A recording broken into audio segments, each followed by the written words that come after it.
Hey everybody, how you doing? Oh my goodness, Austin Wintory and myself, a podcast. We had an amazing time, as you can see how long this is, except I was so pumped to just get talking, I forgot to do the intro. So yeah, this is Austin Wintory and myself. This is just a few days after the release of Sword of the Sea, but man, did we talk about stuff. Let's go. All right. So yeah, that question you just asked about the name of my Twitch stream, the avocado. Okay, you're gonna love this. My transition that I was mentioning to you earlier about coming here to Hawaii, I met somebody. So my stepdaughters just went at it. And they had altogether, there's 8 kids, grandkids that I have. And ever since they were growing up, I seem to be the grandpa or the Abba. You know, Abba is short for abuelo. Yeah, right, sure. So that's Abba. And I think it also means other things in other religions as well, as like father or something. And what I would do is when I would go to the birthday parties, you know, they'd have the slidey things and all the games and stuff. I'd be the guy to get up away from where all the rest of the, you know, the adults are hanging out and barbecuing and stuff. And I'd be like tackling and they'd be giving me the people's elbow and stuff like that. And then I created a character called Avocado. So I turn into a giant, scary avocado, and then I chase him around, and we just wrestle and play games and stuff like that. And it's just a blast. And whenever they see me, they go, oh, avocado's here. So it's a whole little thing. But what ended up happening is when I started doing the stream on Twitch, I had mentioned that story. And, you know, it's kind of an endearing old man kind of story. And one of the Twitch members, a guy named Cookie Joe, is an artist. And he loved it so much that he came up with the little logo. I don't know if it's on there on the Twitch thing that you see with the guy with the it's like beard. the little avatar. Yeah, right. Yeah, so he came up with that, and that's the beginning of the avocado show. So That's so funny. I love it. You know, it's the perfect bit of branding for our modern 21st century media landscape. yeah, and it was, once again, it was unintentional, you know, kind of to a little bit of our previous discussion. These are these things that, and as you and I have been sharing, you know, the trajectory my life has been on has never been an intentional thing where it's like I intentionally am deciding I want to be a composer. I'm intentionally, you know, I leave the universe open and I'm like, you know, every morning I wake up and for whatever modality anybody believes in, I kind of look up and say, okay, what's the joy for today? So one thing always led to another. But fortunately, like I was saying earlier, music was my vehicle to get me to these other places in my life, you know, for that whole thing. But well, let's say it for the record, since we're live, it's a damn shame that those listening now or in the future didn't get to hear your fantastic life story that I made you tell me before we went live. So this is me putting it out there that hopefully the folks in your audience and community and whatnot will force you to tell that story another time, because it's great. It's really cool, and it's your own thing. It's so singularly you, which is the thing that I always get excited by. well, thank you. I get embarrassed just hearing about it. I mean, when you and I were sharing it, it was just a couple guys having a phone call, but it has been a unique journey, and I'm sure at some point my friends on Twitch, they're probably up to here with it already. But you know, I mean, but like I said, my life has always been, music has been a powerful tool to my journey in life as a whole. And I've never not been incredibly grateful for the opportunity to do it or to use it as one of my financial, arsenal of financial things that still always had something to do with music. You know, as you mentioned earlier, I was able to raise the kids. I was able to, you know, do a lot of things off of the back of writing music for a living. So I'm blessed. Even the little puppets you see back there is a derivative of that, because I'm a children's hospital entertainer. So as a ventriloquist, I go to rooms that are, you know, kids who are long-term or critically ill that can't leave their rooms, because sometimes kids will go to lobbies and they can do entertainment, but then I can go to room. You know, I still engage in with music with this because I'll write little songs and stuff for kids and stuff and leave them as, like, you know, DLCs, free downloadable content, you know, same with stuff like that. But it's always been on the back of music. So, you know, and it brought me here to speaking with you. That it did. That's amazing, though, about these ventriloquism. You just keep adding to the pile of intriguing things about you. Well, it's there's a part of me that has, like I said, I'm blessed that I've had the opportunity to do all these things. But on the other hand, I have many friends that saying, dude, if you would have just focused on this, you could have been somebody. You know what I'm saying? Like, focus on this. Now you are somebody. That's the thing. That's well, to help those people. You know, that some people are nomads, and some people, you know, spend all their life chiseling one thing. And I'm much closer to that. The nomadic. It probably looks it probably looks from the outside like I'm closer to the opposite, as if I singularly do one thing all the time. But I think of myself as very much a kind of explorer, you know, and you're just doing it in a lot of different domains, which is cool. In a way, I envy that. You know, like geez. I mean it. I talked to I got a composer friend who does mostly television and some films, and phenomenal talent, guy named Nate Barr, who, when he first graduated school, he went to Berkeley in Boston. And when he graduated, before he was planning to move to LA, and that's where he lives now, he and his friends pooled their money and bought like a decommissioned school bus, essentially. You know, I don't know the backstory of how they got this bus, but in my mythologized version of the story in my head, it was like rescued out of a junkyard, and they drove it over a 6-month period from Boston to Antarctica, where they literally drove it all the way to the very southern tip of Argentina and got on a ferry and literally ended the journey in Antarctica over a 6-month period, knowing that in that window before, you know, that window after college is done and they haven't sort of officially tried to begin real life, this is probably the only time they could take 6 months and just do something crazy. And I remember thinking, man, I think the longest trip that I've ever taken in my life was somewhere between 2 and 3 weeks. I tend to take a lot of trips that are short. That's been my strategy, is I love to see the world as much as possible, but usually what that means is, you know, 3 days in and I'm back. And then a couple weeks later, another 3 days. And so I'm at airports constantly, but I rarely am just gone for huge swaths of time. And, you know, the grass is always greener. I hear that 6 months traveling by bus across the entirety of the Western Hemisphere. That could be a little stress. As joy and stress. Amazing. No, I mean, I envy that. I envy that he had the wisdom to think, I'll never have a chance to do this again, because that's undoubtedly correct. So anyway, it's all the same impulse. No, I'm stoked to hear that you do have that nomadic kind of vibe. I think composers in of itself, I think we have a little bit of sense of nomadic, because, you know, from my experience, I'm, you know, also asking you for your thoughts on this, is that what we do so uniquely in post-production in media is that we are usually by ourselves and a lead person, full stop. Right. We're not a team of 50 developers. We're not a production above the line, below the line, you know, it's 18 weeks of shooting and stuff. It's our relationship, you know, is to, you know, hang out with that director, get, you know, do the spotting, whatever the case is, or when I ask you, because I'm so stoked that I get to ask you questions about, you know, working relationship with games in a bit. But I think uniquely, though, because we do sit by ourselves and we do compose and write, we are nomadic by default. Right. You know, in a little bit. I mean, composers. Yeah, I think probably most do. Occasional composers quite relish the natural isolation of the job and become quite reclusive and hermit-like, as their natural happy place. But yeah, I think you're absolutely right as a general trend. Certainly. Yeah, I mean, I just recall the history of watching my father write, or my uncle write, or my granduncle write. It's, you know, they were by themselves. And in my day, back in the 1900s, as a kid, you know, my dad's studio was next to my bedroom. Previous century. Right. My dad, so back in the day, it's pencil and paper, right? So even though my dad was a pianist, you know, he's writing orchestral pieces, or he's orchestrating for large, you know, he did a bunch of movies for composer Joseph Vitarelli, wonderful composer, so talented.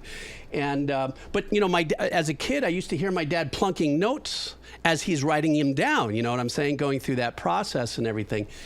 And so that trajectory of coming through the world and working my way up through and us and as composers and stuff, I always saw my dad by himself.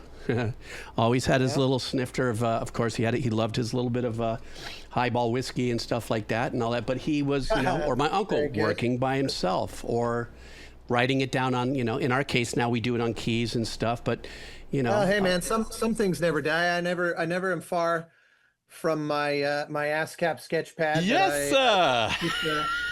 Keep it going on. In fact, somewhere here I've got yeah,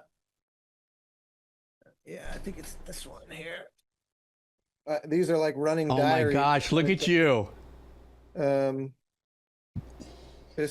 was the original the day I got hired on Journey, as I sketched out the little fragment there. So I'm all about. You got to frame that, bro.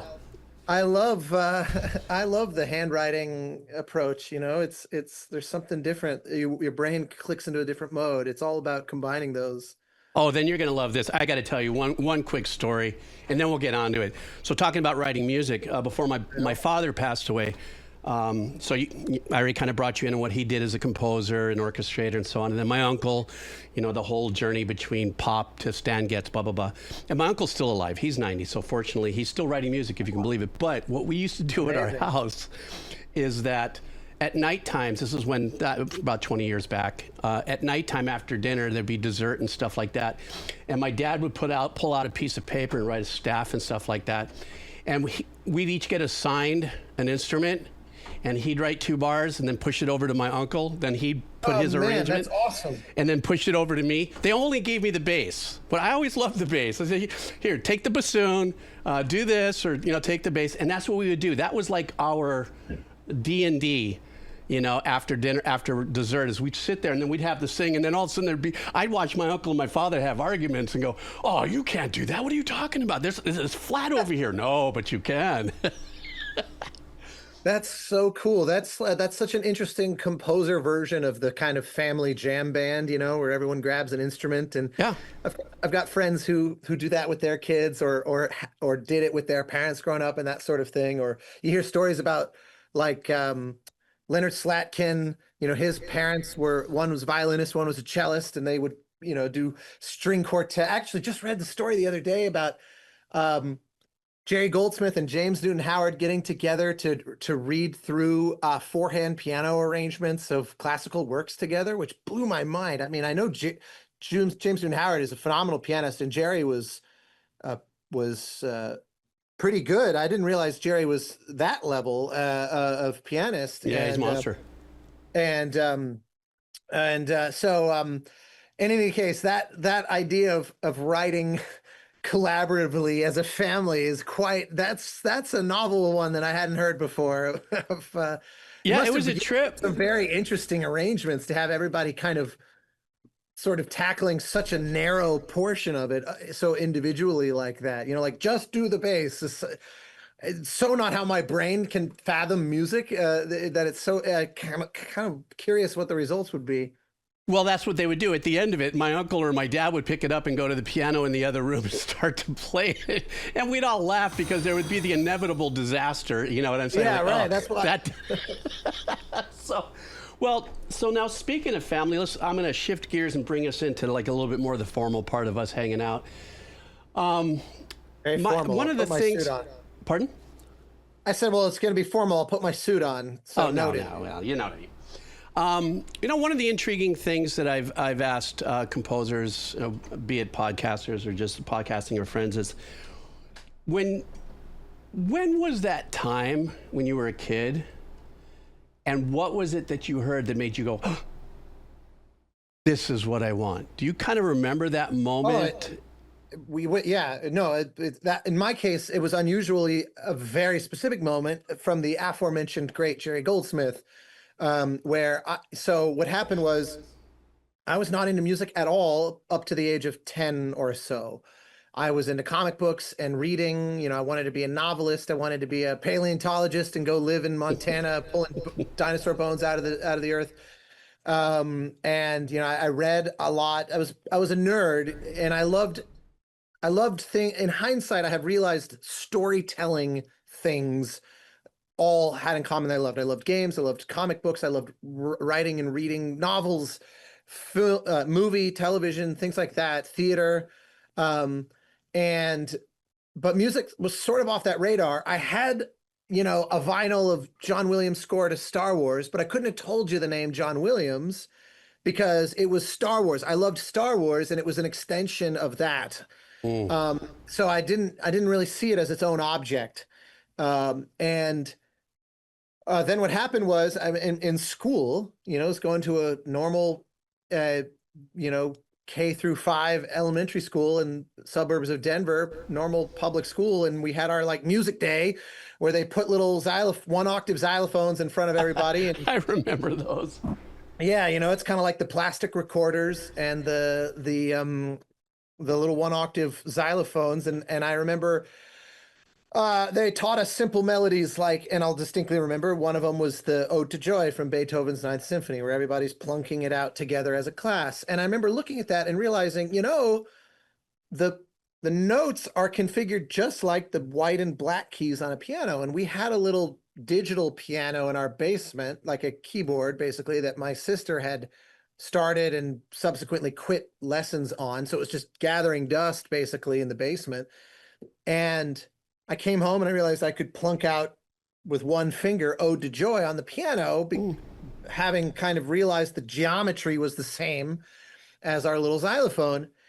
And then I realized, like every kid growing up in the late 80s, I realized I can figure out how to, like bum bum bum bum bum bum bum bum bum. You went straight for the Star Wars. You went straight for John.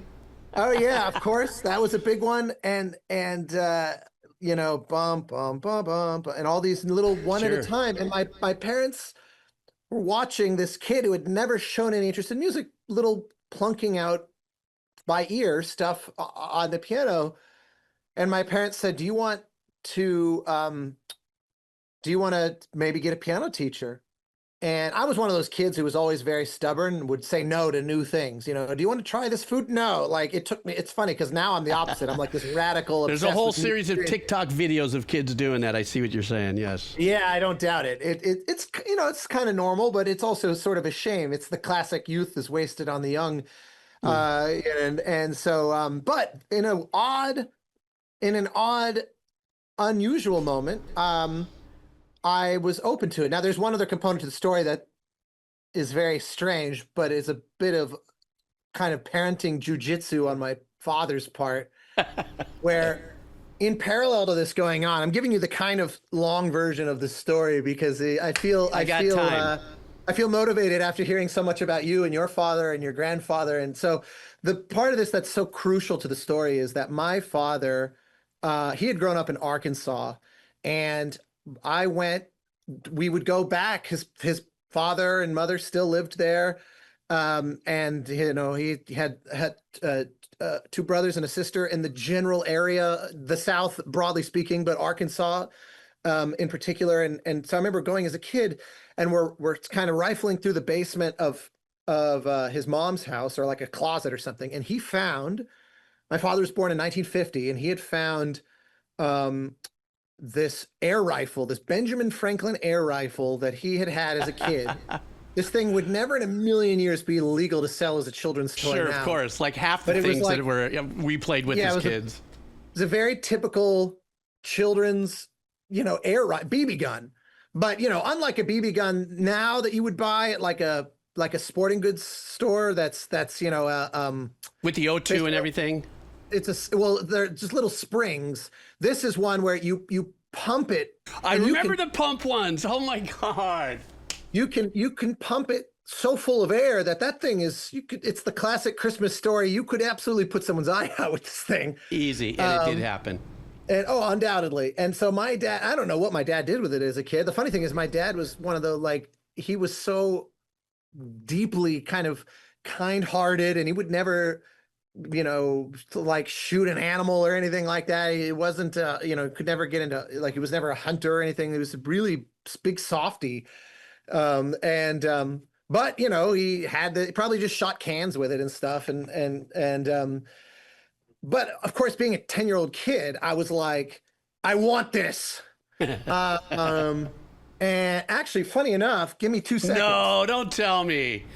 Oh my God, the guy's gonna get the gun out. He's got Ben Franklin's BB gun. This is the best. Only on the Avocado Show. He's got the pump gun. This is the best ever. Oh, I keep this in my studio. Oh my gosh. This thing is literally probably, I don't know, close to 80 years old now. So where's the pump on that? It's the handle, like that. Oh my gosh, that was the handle. I remember. Yeah, and yeah, you load in a single BB at a time, and your stream is undoubtedly permanently demonetized now. But I didn't even think of that. I don't care. I don't make any. I don't go at it with that. That's so funny. Yeah, no, it's like, and my father died similar as you. My father died 10 years ago, and this is like one of these little relics I have of, you know, it's his childhood toy. Anyway, the parenting jujitsu was, my father goes, if you can have it if you learn to play Beethoven's Fur-Elise on the piano. Bear in mind, I had not had a single piano lesson, but they had seen me poking around at the thing. And so we asked around, and there was kind of the classic cliche suburban church lady woman who was every one of my friends' piano teacher. And ironically, her last name was Goldsmith.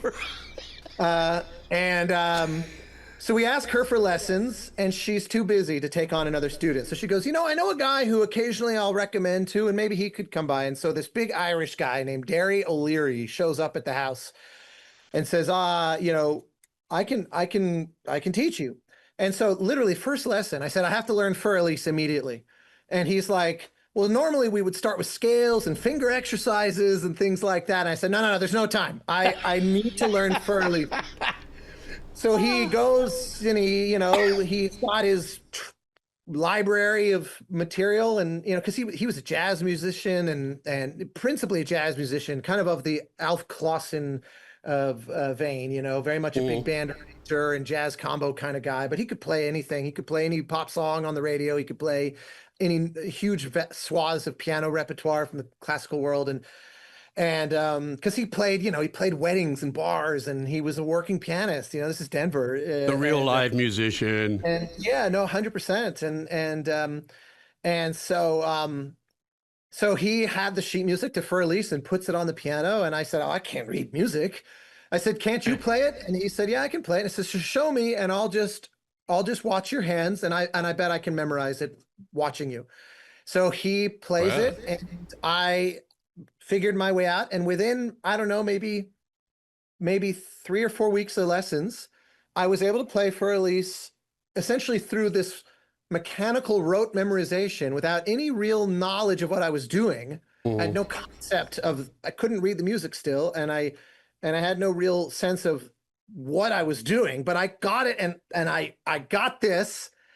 And so this piano teacher is looking at me going, I don't know what weird ass situation I have stepped into here. Cause he was like, now you've learned Fur-Elise, and now what? Like, are we done? Was that all this was? And I said, I remember, I'll never forget, I was 10 years old. And I remember thinking, you know, the piano was really supposed to just be a means to an end to get me this air rifle. But the truth is, this is pretty intoxicating. And so I asked the teacher, look, I don't really listen to music. I don't go to concerts. I don't listen to the radio. Like, I'm into other stuff. So I don't even know what to learn. I don't know what my options are. I've heard of Beethoven and Mozart, you know, obviously I now know this one token Beethoven piece, kind of, right. Well enough at least. And he goes, let me play for you my favorite music. And the next week he showed up with a stack of vinyls of Jerry Goldsmith film scores. And it was like instantaneous. Wait a minute. You're telling me people write music for a living and write it for movies? This blew my mind. And he shared with me all these killer Goldsmith scores from the late 60s and early 70s, like Patton and Papillon and The Boys from Brazil and Planet of the Apes. And his favorite composer ever was Lee Stevens, who did the original, the Oh, yeah. 1950s War of the Worlds and Destination Yeah. Moon and The Wild Bunch with Marlon Brando movie. So he started sharing me those, but it started with Goldsmith and also I couldn't believe that one composer could write such variety of music. You get something like Planet of the Apes, that's this wildly atonal, just hard to comprehend music for a young kid. And then A Patch of Blue, the Sidney Poitier movie from 1966 with the most delicate piano and harmonica solos, Tommy Morgan playing. Yeah. And it was one of those where I just thought, that's it. That's what I want. And I was already a big gamer, and similarly to kind of like having a Star Wars vinyl, I had this kind of subconscious awareness of a lot of game music already, but Sure, I talk about that all the time. Straight ahead. I wasn't looking up composer names yet or anything, but it was like instant switch. So I basically said, okay, you're not really a piano teacher anymore. We're like, how do I learn to write music? And he kind of set me on that path, and next thing I know, I'm talking to you on your stream. Quite the journey. So funny you said that, though, about being this, you're already doing your gaming, just playing games. And I've always thought, because I'd never really, entrenched myself in listening to gaming music. I was in an orb of my own. I would do my job and then turn off the world and go surfing or something, not until I started these channels. And then, of course, all my friends on Twitch here, that's all we do is we listen to a ton of gaming music. I've probably spent $1,000, $500 on games, learning to play, having a good time, listening to music. But one of the things that I pulled from this lesson, write-off for you now, though. So it is. Actually, that's funny. I didn't think about that. My tax guy's fired.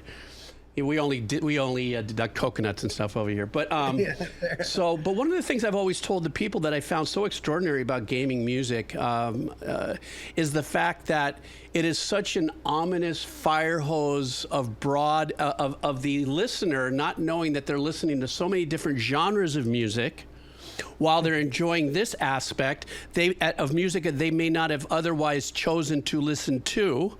So they're being exposed to music. So whether it's, some of the more well-known anime to video games to everything, I'm like going, this is unbelievable composition that's going into the gaming world with all the, obviously a lot of the gang kind of laid me in pretty heavy into the RPG, a lot of the Japanese composers and stuff, the famous ones there, all the way through to the contemporary ones. And, I came across your music actually because some guys knew that I was kind of a noob at games and thought that I'd enjoy Journey, and I was like, wow, listen to this ambient work and stuff. So, but it's a really cool part of your trajectory to know that, as you said it, subliminally being influenced by the music, if you would, because of the games that you were playing, that kind of gave you a little bit of this softer underbelly of already being educated and maybe deciphering what it is that you like listening to. It's starting to, kind of form itself. So based on that. Oh, yeah, 1,000%. Yeah, I mean, it's mind-numbing for me still. I could sit here and listen to music from games and just go, bruh, what?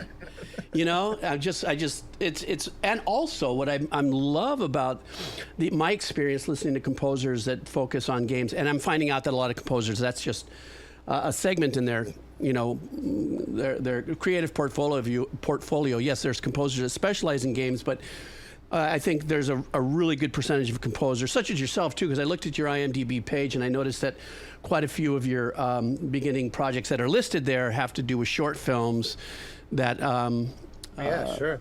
That I'm, without jumping around too much and going into drunken history and going back and forth, that I'm assuming that also probably had a little something to do with your trajectory at USC, right? So you went to USC to study to become a composer, but from what I understand from some of my older composer friends that did that journey, within that too is the film school, and there's this kind of inner circle of like, we can pluck from here and pluck from here to put together a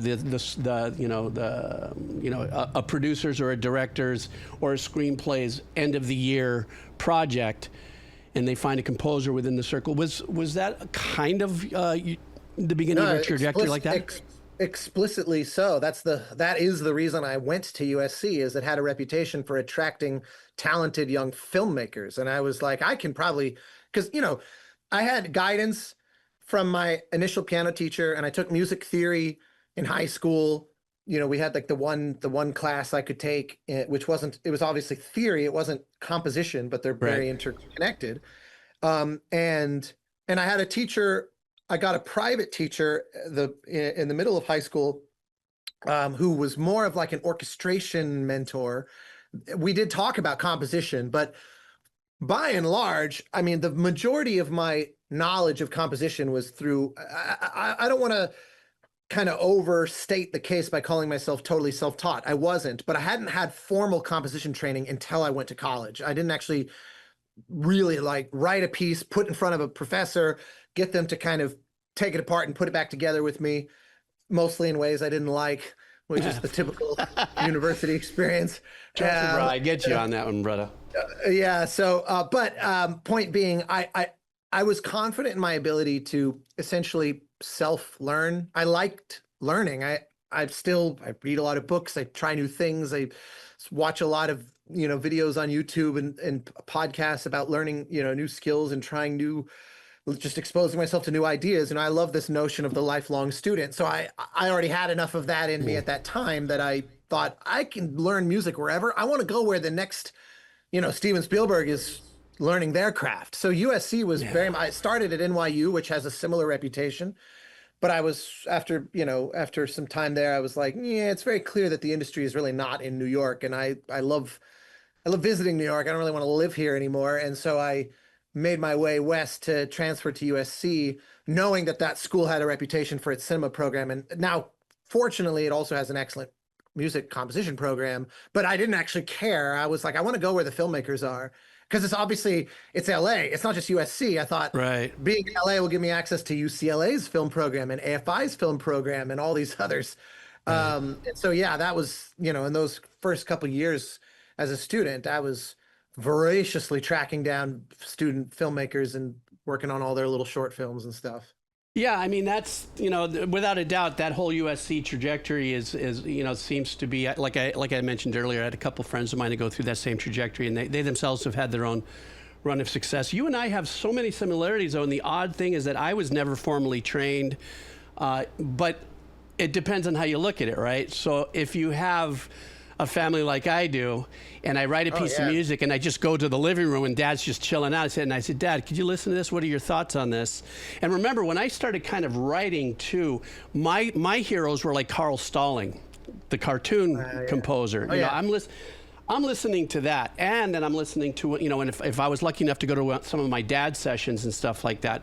So my mind is in a lot of that cartoon answer back. Every animated moment had an answer and a composition to it. And he was one of the all-time greats. As a side note, as a parenthetical, someday on my YouTube channel, I'm going to do a series of videos that is essentially like things you don't know about. And one of them is that I scored for Warner Brothers 10 years ago, a animated Flintstones film.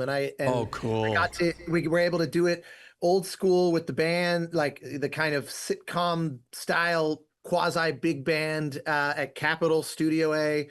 And I had free reign to use Hoyt Curtin's original theme. It was so awesome. Because I was like, you can't ask me to do a Flintstones film without like telling me I have the rights to use this theme, because I got it. Right.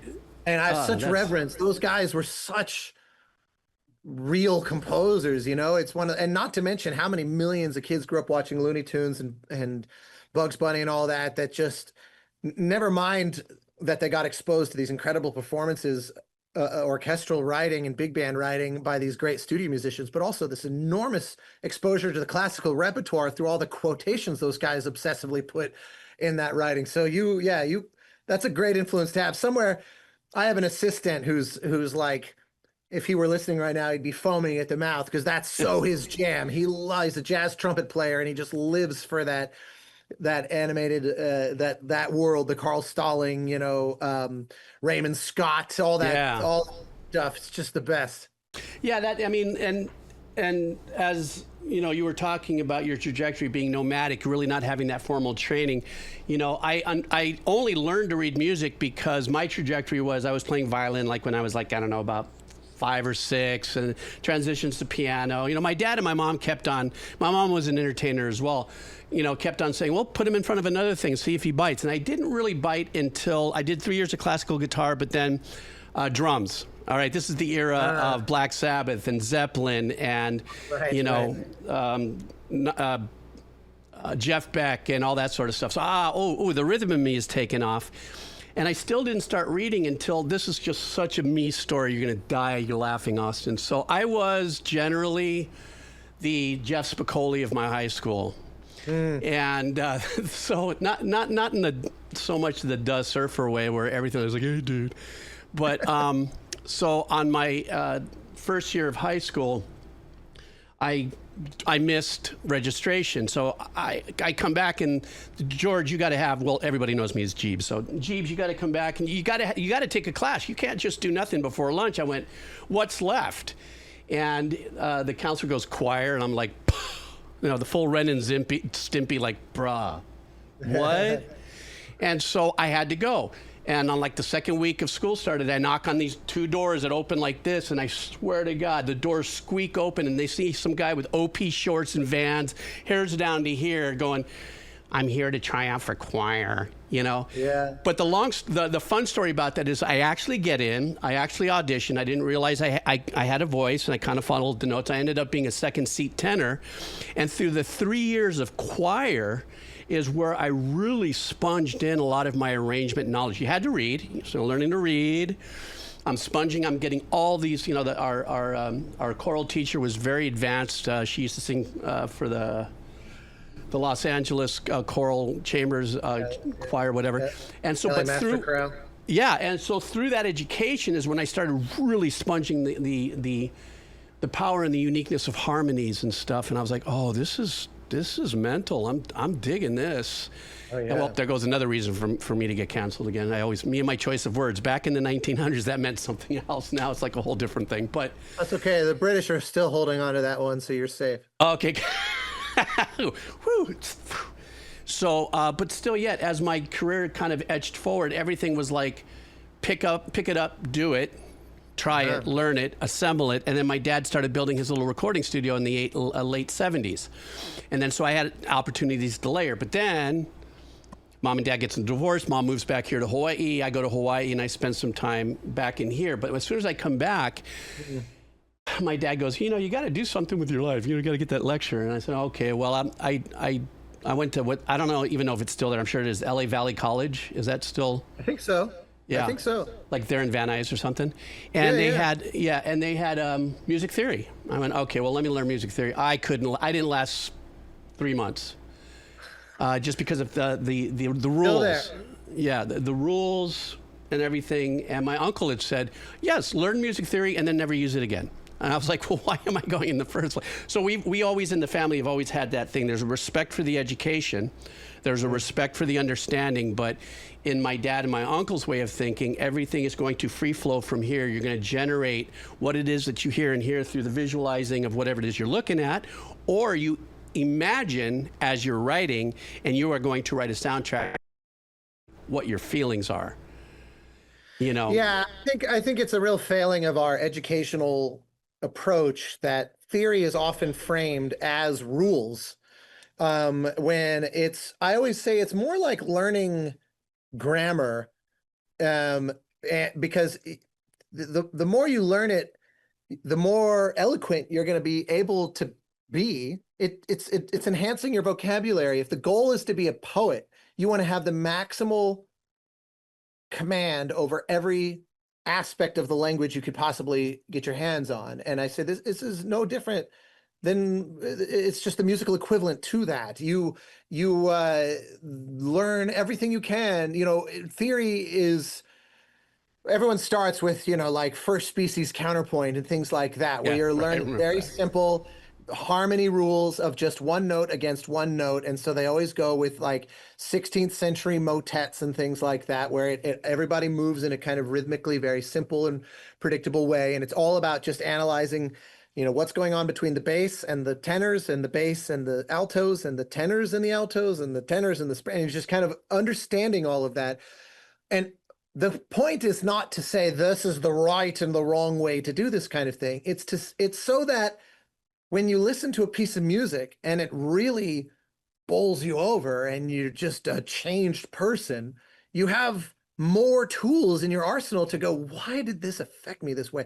I distinctly remember that orchestration mentor and teacher that I had that I got picked up in high school is a guy named R.J. Miller. And I remember I was listening to a George Delerue film score. Delerue composer, he won Oscar in 1978 and did a very prolific bunch of French films, worked with Francois Truffaut, one of the most famous French directors of all time. And he just had I once read him described as the French Henry Mancini because he just had this superhuman gift for melody. They just seemed to just pour at him by the boatload. And I remember I was listening to a score of his called Agnes of God it's like a biblical epic kind of score. And it has these passages for strings that were kind of like there's a classical piece called Fantasia on a Theme of Thomas Tallis by the British composer Vaughan Williams. Yes. And it's like gorgeously lush string writing. I mean, just like crazy beautiful writing. And Delerue was writing in a sort of similar way. And I remember going to my teacher and going, I just don't understand. Can you help me unpack why the strings sound like this in this piece, but when Jerry Goldsmith, it sounds like this, or when John Williams and I remember my teacher, I mean, the long and short of it is it came down to voice leading and just really understanding that the notes are not isolated little vacuums unto themselves. Each one of them, especially when an orchestra playing together, they're all vibrating off of each other above and below. And Delerue just really understood how to create these. It's like Ravel, somebody who understands how to make the orchestra become more than a sum of its parts. Yeah. And it was so informative. And it was one of those where when I meet especially younger folks or people that are kind of more self-trained, they have an intrinsic kind of skepticism about learning theory. I go, get it out of your mind that it's not like breaking a horse where the goal is to kind of bend you into submission so that you no longer have this free spirit. That's not what it is. And anybody that's framing it that way is doing a disservice to a way that it can open up your ability to understand and to be more like Tank in the Matrix, where he's looking at the code and he just sees it for what it is. He doesn't see it as code anymore. He just knows what it means. It doesn't even clock as code.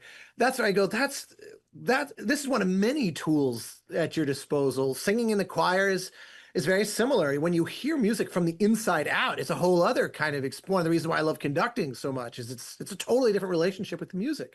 So anyway, that was a really super cool run on theory. The way you put it, because I think I'm theater of the mind guy. That was my learning curve. So when people speak, they turn into actionable things in my brain, and that was really, really great case for theory. That's probably one of the best, most organic cases for theory. Even though I myself never followed through with it, the way you just said it, I think it'll probably be snipped out from other people going, this is what theory is about, in the sense of like I think it's the breaking of the horse thing. When you said that, I was like, bruh, okay, Yeah, it's one of those where, because I've encountered it a lot. Like, I'm a nerd. I love studying things in that kind of abstracted way. But I also recognize that, there's a good friend of mine who's as big a music nerd as you'll ever meet. He's studied it all. We go to rehearsals of the LA Opera together with our conductor scores, and like, we're big nerds. And he has a saying that I always love to steal, where he goes, there's really only two kinds of music: that which creates an emotional response and that which doesn't. And so in the end, at least for me, the goal is very much to create an emotional response. Now, I don't care if someone understands, or if even I understand how it's causing that. I just hope it means something to someone somehow. And if it's a big thing, if it's a small thing, that's really all that matters. So I see theory is just, again, it's one of the tools. The little shtick I always have is I say, imagine going back to the poetry thing. Imagine you're a poet and you want to describe a sunset, and all you know how to say is sky is red. You're really not going to do justice to that sunset. And I said, learning theory is just learning to deepen your vocabulary so that you can not just say it with a little bit more finesse than sky is red, but you can actually speak to why it moves you. You actually have more ability to, you say, you know, the way that the crimson hues dance along the top of the clouds reminds me of a battlefield seen from afar or something like that. That's obviously shit poetry, but the idea is that you're able to tackle something beyond just the literal what it is. And if all you're doing is going, well, I know, 1, 4, 5, 1 bar chords, and that's just the extent of my ability to express myself. I go, look, there are amazing songs that were written going 1, 4, 5, 1 over and over and over again. There are absolute masterpieces that exist in that framework, but there's also a lot more. Yeah. And why limit yourself? It's the same. I get musicians, when I speak to first-year college students, and they say, what software do I need to learn? I go, you don't need to learn anything. You don't need to do any of this. Right. Why limit yourself, though? Well, to everybody on my stream, we just released the Kraken. Yeah, I know. I get a little bit on my high horse about this stuff. No. It's phenomenal. I think it's because, the thing is that we're in the era now where the barrier to entry to our industry is so low. For a couple of reasons. One, technology, the last 30 or 25 years that it made it accessible, which I'm okay with. The more people who can find a way to express their joy and stuff, and now they have modules and loops to play with to maybe start that process. If I want to learn more, I'm good. But at the same token, I don't know if you would agree with me or not, but that the new run of music that's come out, the listening barrier to entry for the listeners has also shifted and changed a little bit. Like, that's okay. That's good. Therefore, the audience base, exponentially spreads out and becomes, I don't know, I'm sure you know who Rick Beato is. He's a master of being very poised and yet sensitive to the creative process, but yet the wondering of what has happened to music as it has moved forward, and have we lost our way in from the roots of what it is. And so to hear you reaffirm, if you would, in your thought process and who you are as a creative individual, the impact of having that as a tool in the toolbox, that's not the end all, but it's a very important broad stroke of opportunities that you can pull from in order to write music, is the theory journey. Even if it's more nerdy, geeky, I think there's still a really solid conversation to have about that. Even though myself, like I said, I learned what I did, and I walked, I said, okay, that's really nice. And still, 90% of my other work that I told you about with all the library music I write, well, that's kind of, like I said, that's kind of court gesture composing work. I already kind of have an idea of what I'm writing because it gets ordered, right? They put in it, there was a period I was doing easily 200 tracks a year. So I just get an order and I go, yeah, huh? Sure. Oh yeah. But now that kind of glides me into this kind of soft movement into, first of all, congratulations on the release on Sword of the Sea. Thank you. With your music on that. And, it seems like you have a great relationship with, what's it called? Giant Squid or this? Giant Squid, yeah. Giant Squid. And once again, hopping and scopping, jumping every which way with our discussion here. What I've realized by listening to your compositions, both on Spotify and thank you so much for pre-sending me a little bit of your music to listen before Sword of the Sea released.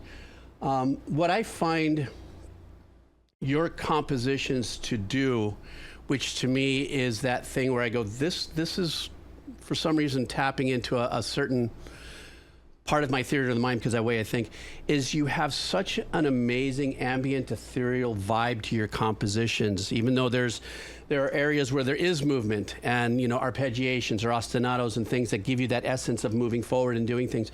You have such a wonderful sense of creating ambiance and that ethereal sense. My question is, was that something that you knew you enjoyed pre moving your goalposts compositionally forward in the industry? Do you find yourself to be somebody that really rinses in ambient ethereal music as a listener as well? And does that influence? It's funny.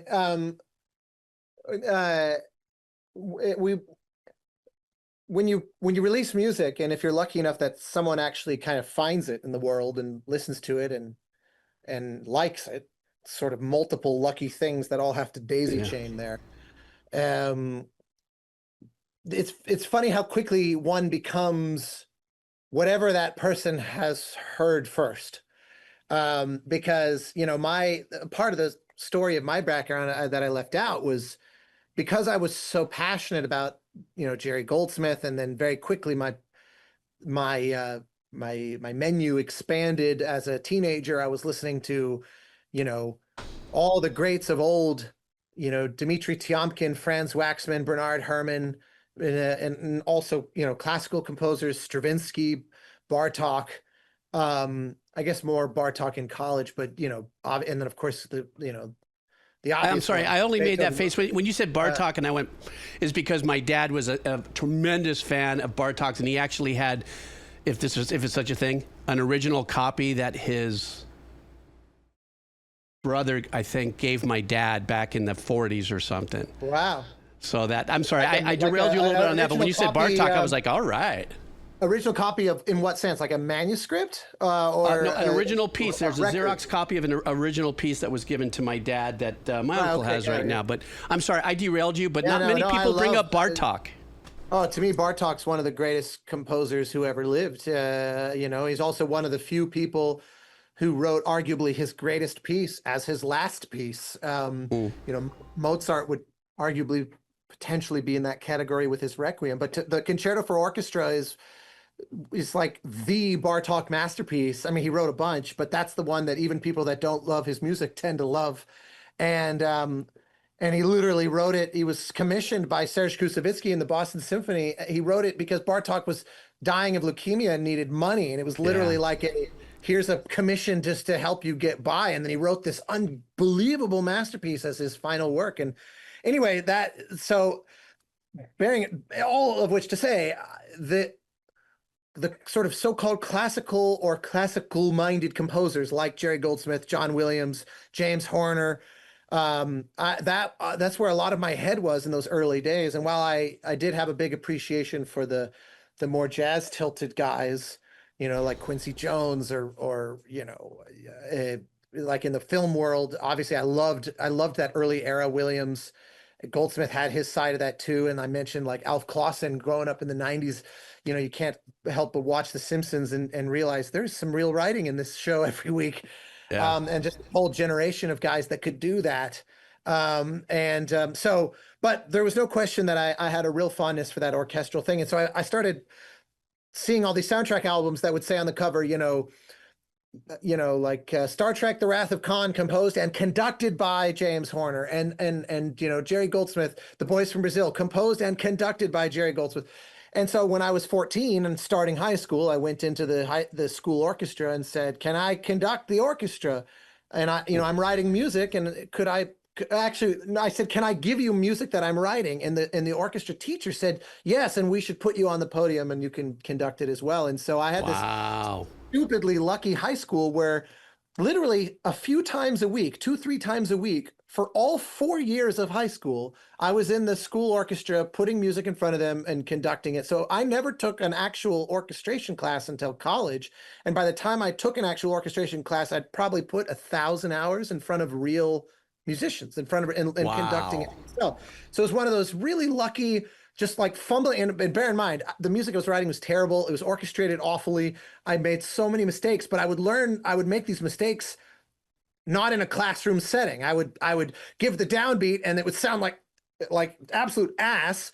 And then I would realize, you're not supposed to voice the violins that way, or the violas would go, "We don't even have that note. That's below the C string," or whatever. And so you learn all this stuff, especially when it's your classmates looking at you, your friends, your fellow 14-year-olds going, They're giving you that Garfield face, like, Yeah. Oh yeah, no, like you're killing me, Smalls. And so all of which to say, this is in answer to your actual question. My first real job of any kind was so as a student, I told you I was doing all these student films, and I did this right. student game. I didn't know there was student game makers, and then I was at a concert and I met a guy who was studying game development at USC, and I didn't even know that was a thing. Because one other part of the story I left out was that there was a period in high school where I was as passionate as I was about music. I wasn't sure how realistic it was. I was some random kid in Denver who didn't know anybody, had no connections to the industry. But I was also really passionate about games. And so I started studying computer programming, thinking, well, I can go get a computer science degree major at, Caltech or something, or MIT if I should be so lucky, or Stanford or something, and try to get into the game industry as a software engineer, and then maybe I could even make my own games and score them, and that could be my ticket into being a composer. There was this part of me that was thinking maybe that's an easier route, and so I started studying computer programming with the full intent of joining the game industry. And it was my great aunt, my father's aunt, who one day was like, if your heart is really in music, you're never going to stand a chance unless you're all in. It should be all or nothing. And the funny thing is, I don't know, she didn't know anything about the industry or anything like that. It was just sort of common sense to her. And I thought, God damn, you're right. And so I gave up the computer programming. I didn't love programming. I loved the engineering. I loved the logic of it, but I didn't love sitting there writing code. So I decided to drop it, but it's like this dormant gene still where I really loved game development and game design. So when I went to USC and I met a game development student, I didn't know that was such a thing. I thought all people getting into games were computer science or maybe, art majors or something. I didn't think that there was such a thing as game design as its own degree program. And the guy said, well, this is the first year. I'm in the inaugural class of USC's master's in game design. And I went, holy crap, that's the coolest thing. Well, if you ever need a composer, let me know. And the guy actually reached out and needed a composer on his little student project. So we did those. And then one day I get an email out of the blue from a classmate of his who says, hey, my buddy in class recommended you when I said I was looking for a composer for my thesis project. And can I show it to you? And so I went in, I met with this student. It was a guy who had immigrated from Shanghai named Genova Chen, who showed me his master's thesis, which he was calling Flow. And it was unlike anything I'd ever imagined before. I'd never seen a game at all like this. And so I did the music for it. It was the three of us. I did all the sound, actually, all audio for the game. And then there was an undergrad classmate named Nick Clark. And Genova was the third. And the three of us made this thing and put it as a little Flash browser thing on the USC website. And it went sort of viral in an era before all the ways that things go viral today go viral. Like there was no YouTube, there was no Twitter. Facebook was a thing for college students. MySpace was still hanging on. I don't know how this thing exploded. We had like hundreds of thousands of players. What a great story. And the funny thing was, it was interactive music and it was all electronic, ethereal music, all of which was alien to me. It was the first time I had ever even remotely experimented with that because I wrote music by hand for the orchestra and conducted it. That was what I did. And so this was wildly out of my comfort zone. And then Sony appears and goes, we'd like to sign this team to a 3-game deal to make PlayStation 3 games. So Genova and his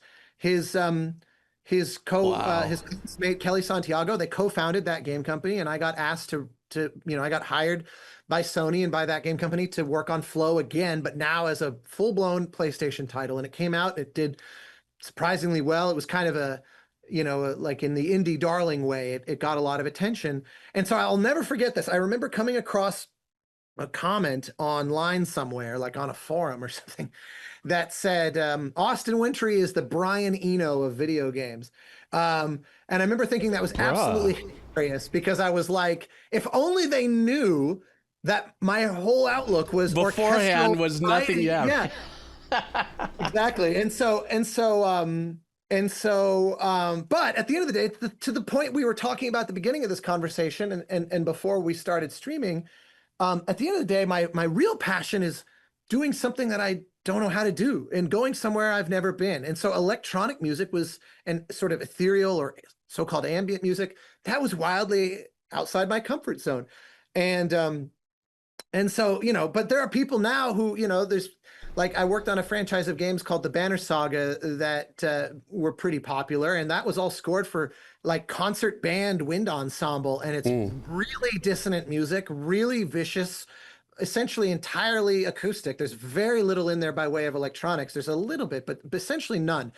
Although it's full of crazy, weird, prepared electric guitar and distorted didgeridoo recordings and stuff. And then at the heart of it, how much more distorted can a didgeridoo get? Oh yeah, man, more than you think. And so there's people that discovered, because you know that game tapped into a different crowd entirely from Flow or from Journey, and so there were people that knew me as that guy, and they were shocked to hear this ethereal kind of, you know, music like Flow.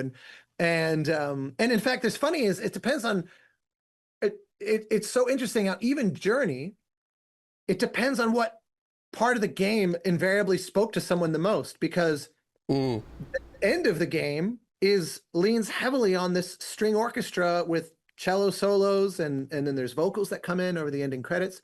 And so people go, oh, that's such orchestral music. And I'm like, nah, you know, just strings is kind of pushing it for me to call orchestral, but okay, you know, I can accept that. But the opening of the game is all textural pads and things like that. And I made these weird samples out of percussion instruments and then the cello solo. So it's much closer to kind of what you were saying. So if there's somebody that's like, man, that opening of Journey just really hooked me, and if that's what they therefore remember of the music, they'll think, oh yeah, you're like a you know, sound design composer, aren't you? Long pads and things like that. And you know, I go, look, it's at the end of the day, my goal is to do something that hopefully feels like I've never tried that before. And bonus points if no one's ever tried it before. But really, I care mostly something I've never done. So anyway, I don't know if this at all addresses your question, but no, it does. I mean, and the great thing is your answer yields, you know, puts on more light to certain things that, you know, a lot of times in our industry, whether we're composers or even actors, you know, if you get typecasted, the one time that one person sees you act in this, or here's a piece of your work, and then they identify you with that, you know, it does take a while before you get that flex like Danny Elfman or other composers that are more beyond what we like. Danny Elfman's a great case in point, where I went to one of his first concerts in the Valley in the 70s, Oingo Boingo. Oingo Boingo But days, over there, you can already hear his compositional skills. They kind of bounce and flex throughout a lot of his movies, you know, especially like the Beetlejuice vibe, you know, kind of, you know. Oh yeah, no, it was a circus. It's like literally like the Nino Rota, someone just the other day, I think it was actually literally today, someone sent me a quote from Elfman where they said, he was like, if I'm sitting at the piano, my left hand is Nino Rota and my right hand is Bernard Herrmann. And it's like, that's actually really excellent way to describe Danny Elfman, especially that Tim Burton Oingo Boingo version of Danny Elfman. But you're absolutely right. You know, I mean, he definitely, his palette has expanded massively over the years. And you know, you're only half baked. You know, you're 40 years old. You're going to be 41. You know, you got plenty of years on your. Well, we should be so lucky. On your freeway of artistry on there. You know, obviously, you know, we're going to hear different styles of your compositions as you move on. And speaking of which, please, I'm a noob at this. I can't quite remember. Plus, I'm old and I don't remember a lot of things. The guys in the chat had asked me to ask you something about working with Creed. What's that? The game? Assassin's Creed. Yes. How's that for you? Is as a shift in, you know, working different styles and stuff? Yeah, that's a perfect example of what I was describing, where, you know, that franchise has its own built-in fan base. And because I came in kind of midway through it, the Assassin's Creed Syndicate was like the 6th title of those games. Is that right? 1, 2, 3, Black Flag, Unity, Syndicate. And so, you know, there's 10 years worth of followers that I'm kind of stepping into.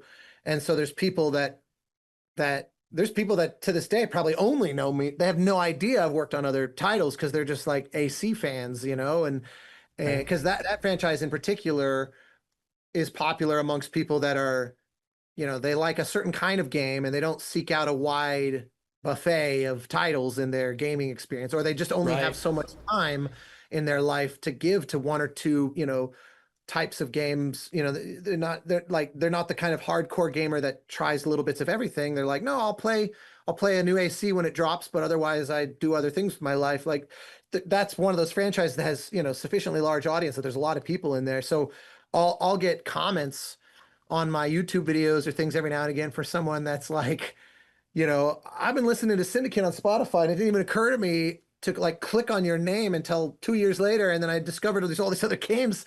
And so, but yeah, no, that one, and stylistically, again, that music is like chamber music. It was all recorded mostly in London, built around a 9-piece string ensemble of 3 violins, 3 violas, 3 cellos as a 9-part, you know, a nonette. In fact, bringing up Bartók, my little joke that I kept telling the folks at Ubisoft on that game was that my goal was that the score kind of feel like we went back in time and abducted Mendelssohn, who I loved Mendelssohn's he had this phenomenal way of writing music that always felt like it was up on its toes. Yeah. You know, you listen to the scherzo from the Midsummer Night's Dream the Midsummer Night Dreams incidental music, or like his octet for strings, which he wrote when he was freaking 18 years old. Yeah. And it just kind of dances, and it's so different than the rest of the 19th century, which was just getting bigger and bigger and bigger and more kind of epic, and everybody was chasing Beethoven's heels about how do we get more over the top, and Mendelssohn just kind of went the opposite direction. And I said, now imagine taking him forward in time, though, to hang out with Bartók for a while and get some more salt and dirt under his fingernails, then send him back to write his light on its feet Mendelssohn music, but with this thornier musical language. I said, that's kind of what I'm after on Assassin's Creed Syndicate. It's chamber music, but it's not really 20th century chamber music, but it is definitely not 19th century chamber music either. It's harmonically, you know, exploring things that they hadn't quite cracked the code on yet, but it's also really not 20th century music in that way either. Right. It's sort of consciously something else. So that, again, it was a big grand experiment, and I never in a million years thought Ubisoft would go for it, especially because the big weird thing we came up with on that was that all the combat music is done as dances. You know, most of it is waltzes. Right. Because I had this idea that they played me little bits of the voice acting they were recording of Paul Amos and Victoria Atkin playing the 2 twins that you play as in the game, the Fry twins, Jacob and Evie Fry. And they were very sarcastic, you know, very British, dry, you know, droll kind of sarcasm. And I remember saying, it'd be interesting if the music tried to be sarcastic too. And I said, what does that mean? And I thought, well, what if in combat, it's like a waltz that sounds like it's just not taking this seriously, where you just think there's no way I'm going to die. You're obviously going to die. And I was really sure Ubisoft, I was just going to get a call from my agent saying, so Ubisoft's decided to go another direction. And thanks. We're going to go, you know, we'll catch you on the next one maybe. But somehow they loved it. And we're like, all right, now give us, you know, 3.5 hours of that. And so, yeah, it was wild. It was wonderful. I mean, it was absolute delight. And also one of the best experiences I've ever had in the studio. We recorded it all at Abbey Road and Studio 2, you know, the mythic Beatles room. And it was wildly difficult music. I mean, and we had to crank. I mean, we needed to turn around over 40 minutes of finished cues per day. And it's 40 minutes? Yeah, we had a week to record 3.5 hours of music. And it's really hard. There's like 5 cues in the whole thing that are simple, and the rest of it is just crazy hard. And because it's chamber music, none of that orchestral safety and numbers sets in where, you know, if one violin, a minor little mistake, it kind of gets lost in the blur. Everyone was naked and exposed. And so I remember the first day, you know, they show up, they have their coffee in the little commissary like normal. And then 10 minutes before the downbeat, they start flipping through because it's all sight reading, obviously. Sure. And these are top tier London session players, but still, I could see them, you know, we're 7 minutes out from the downbeat and they're flipping through the pages and then realizing, holy shit, there's a lot of pages here, first off. And these are solid black pages. This is just a sea of notes. And so we had this breathless, crazy very sweaty first day. And the next day, an hour before the downbeat, they're all in their chairs practicing and bowing and going through and putting the music together and getting it. And we had this amazing rest of the week. And then this is one of those experiences that I will hold on to for the rest of my life, where I remember the very last piece we had to do was actually one of these little simple ones where right before the final boss fight in that game, there's a scene where Evie, one of the characters you're playing as, has to dance a mazurka, like a waltz, with the main bad guy named Starrick. And they said, we mocapped the actors to a click track that was beating in 3, but that's all, like they're all in their performance capture suits. So they said, we have a tempo you have to stick with, but you can write whatever you want as long as it feels like an actual 1860s mazurka. And your only constraint, other than it sounding like 1860s mazurka, is that it's at this tempo that the actors danced to when they recorded the scene, which has already been recorded. But did they deliver you media with a click track to it, or did you have to They just told me the BPM. They just said, here's the click we generated that the actors danced to when they filmed the scene. Wow. And so write a mazurka to that. And so they also mocapped string, like a violin, viola, cello, playing like a little string trio, just miming generic string bowings, but to that tempo. And so they said, wow. Will you write a piece that, for string trio and record it at the thing? And now, because of the way we do these sessions, if you only need the 3 players, you're going to put that at the end so you can dismiss the rest of the orchestra and they can go home. And it's just good, it's just polite. And so at the very end of this week of recording, their fingers are bleeding and everything. Oh yeah, everybody's like shell-shocked and suffered, and they had this crazy difficult week. And I said, now it's a little bit anticlimactic, but I have to record this little dainty waltz, but this mazurka. Everyone can leave except you 3, and it'll take us just 5 minutes, and we'll maybe 10 minutes, we'll get it done. The famous last words. It'll take us 5-10 minutes, 3 hours later. Oh no, and it was super easy. They did a great job. They recorded this little piece, and then I remember Jake, the recording engineer, Jake Jackson. He comes in my headphones and he said, "You're never going to believe this, but the musicians didn't leave." And I said, "What?" He goes, "You're being requested in the little. They have like a little like a cafe they call the commissary conference room. Yeah, right."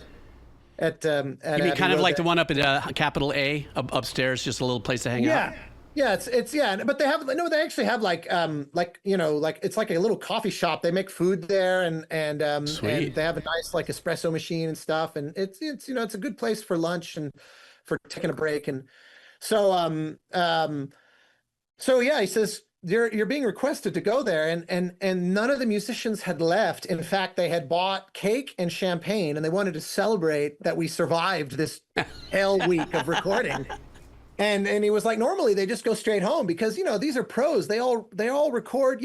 They could be with John Williams or Hans Zimmer tomorrow. Like they're in and out of sessions all the time. But this week was so demanding, and they were so proud of themselves for having crushed it. And the performances on that score are crazy good.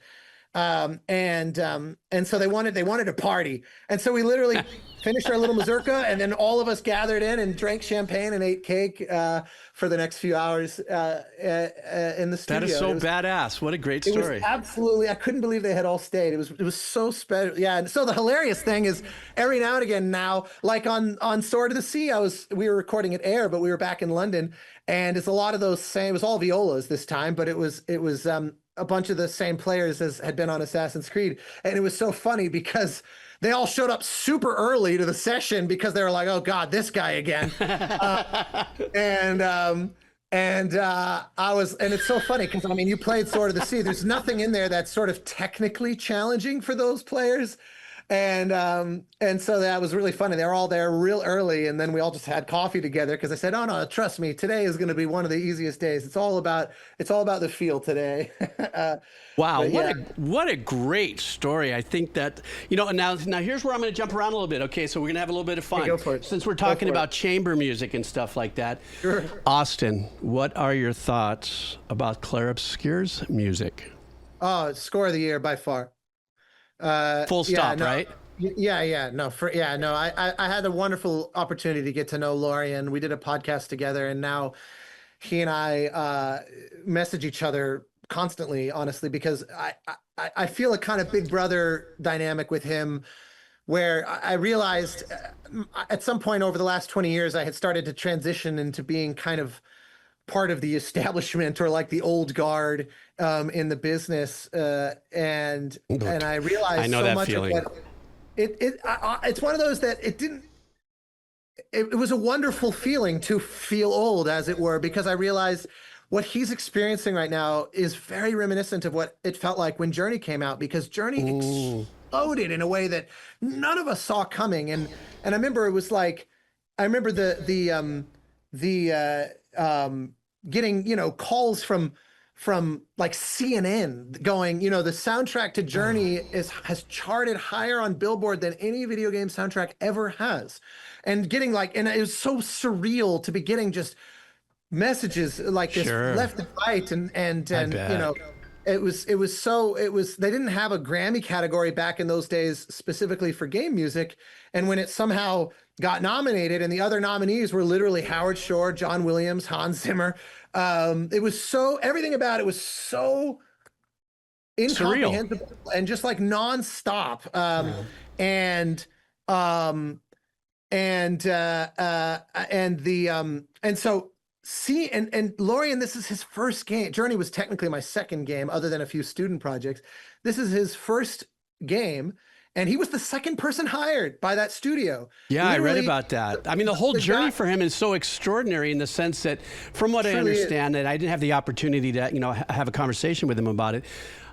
Because I'm still just, I am the old, you see, when you said the old composer thing, I'm more like the Obi-Wan Geebz, as I like to say. It's funny. I come out of my cave, and then now you're like Luke, and then he's like the young Padawan, and I kind of come by and I go, these are not the composers you're looking for. Yes, exactly. But the thing is that his story is so extraordinary, also to the point of what you were kind of mentioning earlier. As I understand, you can probably clarify this for me, that he was originally found from music that was on SoundCloud. So it wasn't something that he necessarily heard and he, find as en route, if you would. It's just somebody was just more along. Is that pretty much along the lines of how he came to be? Yeah, no, he tells the whole story. If you or anybody else listening wants to look up the podcast that we did on, it's called the Game Maker Notebook, and you can find his episode where I interview him, and he tells the story where he was teaching guitar and wanting to write music for games, and so he said he took it himself as a challenge to just try to write as many pieces as he could in as many styles as he could, very much like the library music world that you are so well versed in and a master of. He just thought, okay, I'm going to write a piece like this today, I'm going to write a piece like that today, and so he was just putting tons of music online in every style you could think of, and obviously using it as an opportunity to learn his craft. And the founder of that studio just found one of those pieces and probably looked him up and realized, great story. I love that. I love that in the sense. I mean, I love that in the sense that so many composers feel like they've lost their way and their possibilities have shrunk to donut holes because there's such an intense amount of composers that are out there trying, that are overly qualified or not qualified, whatever it is. It's like, what are the chances? I hate that cliche of needle in a haystack, but what are those chances? And to me, when I talk to younger composers, I say, well, there's this composer who wrote, the music for Clair Obscur. You need to understand this still happens, and that there's always that opportunity that it just put it out there. Finish your pieces of work. Put it out there on the platforms that you just, and then let it be and let it breathe. And you just never can tell. And to me, every now and then, when there's such a great story as this composer, and then listening to the work, and then as you were just leaning into earlier about your early experience with the musicians over at the studio, and especially chamber music, there's not a lot of room for error. Those musicians on the Clair Obscur performance, and also the choir with some of the devs. Yeah, and that woman in particular who sings 20,000 solos in that score. And the funny thing that he said in that interview that has sort of haunted my dreams was that there's something north of 7 hours of music in that game, but he wrote something like between 14 and 15 hours of music to get to that 7. So there's, for every piece, there's you know, another one of equal length, essentially, when all like by average, that landed in the trash can. So, you know, enormous amount of work, and you know, it's obviously also over many years of time, and so yeah, no, it's one of those. That I loved that game to death. I've been tempted to play it again. You know, it's the problem is there's just so many games that I constantly am playing new games, but I saw that one through to the end. I put a good solid probably 30 to 40 hours into it, and I just found myself like, boy, this game sticks the landing in truly an extraordinary way, because it has all the quirky, delightful weirdness of the Japanese RPGs, but it's sort of also a thoroughly Western game, but it's really different from the Western RPGs, you know, like Fallout and Mass Effect and Dragon Age, and you know, like those are such a different animal from their Japanese counterparts, and this one is this hybrid of the two in such a singular way. And the performances are phenomenal, and it actually has a substantive story with something to say, and it doles itself out. It trusts the player it doesn't just tell you what it is. It's one of those you're halfway through the game before you even realize what the hell is going on. Right. And I have such admiration for that. It's such a thing that comes along. It's once in a generation kind of game. I really feel that way. It's one, and every single person involved was exactly the right person to do it, including very much Lorian, where I just thought, you know, there were so many times where it had been out for a week or two before I started playing it. And so already I would see people sharing bits of the music, and I just kept hearing over and over the kind of main theme of this piano and the woman singing. And I thought, is that all that score is? Because my God, that would get old if it's a 40-hour game and if they have this like one trick. Yeah, right. If that was it, but yeah, no, I was worried. I kept thinking, there's no way this must be overhyped. And then I started playing it, and very quickly I realized, oh no, that's kind of like the hit single, but my God, there's so much depth to this. And it goes so many places, and in perfect keeping with the Japanese tradition. It goes in some of the as soon as I heard this like screaming saxophone solo come in, I was like, okay, yeah, he certainly loves. There's certain composers that I can tell he's a fan of. That in the best way. I mean that in the best sense. It's not derivative, but it comes with a love of that tradition that you find in all those, you know. Certainly the Final Fantasy games sort of epitomize this above all, but even going back to Chrono Trigger, Chrono Cross, you know, there's a lot. So anyway, it was yeah, I love it to death. It's one of those that if I should be so lucky as to get, you know, some nods, as it were, from the various awards giving institutions for Sword of the Sea, I will be angry at them if I don't lose every one of those to Lorian for Clair Obscur. You know, there's been a couple times in my life that's happened. When Assassin's Creed Syndicate came out, I was lucky; it got nominated for a bunch of stuff. But that same year, Everybody's Gone to the Rapture came out, and the composer of mine, Jessica Curry, where I was like, she better win all of them, and she did, fortunately, because I was like, that score is another one of those that I just think comes along very rarely, that it makes everybody go, oh, okay, so the bar's up here. Got it. Right. And that's so important. It's so helpful to us as an industry to have those moonshots that just crush it like that. I'm so stoked on how you worded that whole thing. Plus, it also shows that, you know, super, if I may say so, because I'm the one on this side of the mic, just how wonderful of a passion you have for music, to celebrate it just as epically for others, as well as you enjoying your journey of doing what you're doing. What you just said about, you know, the composer, you know, you hope you lose to that composer. It's just an extraordinary thing.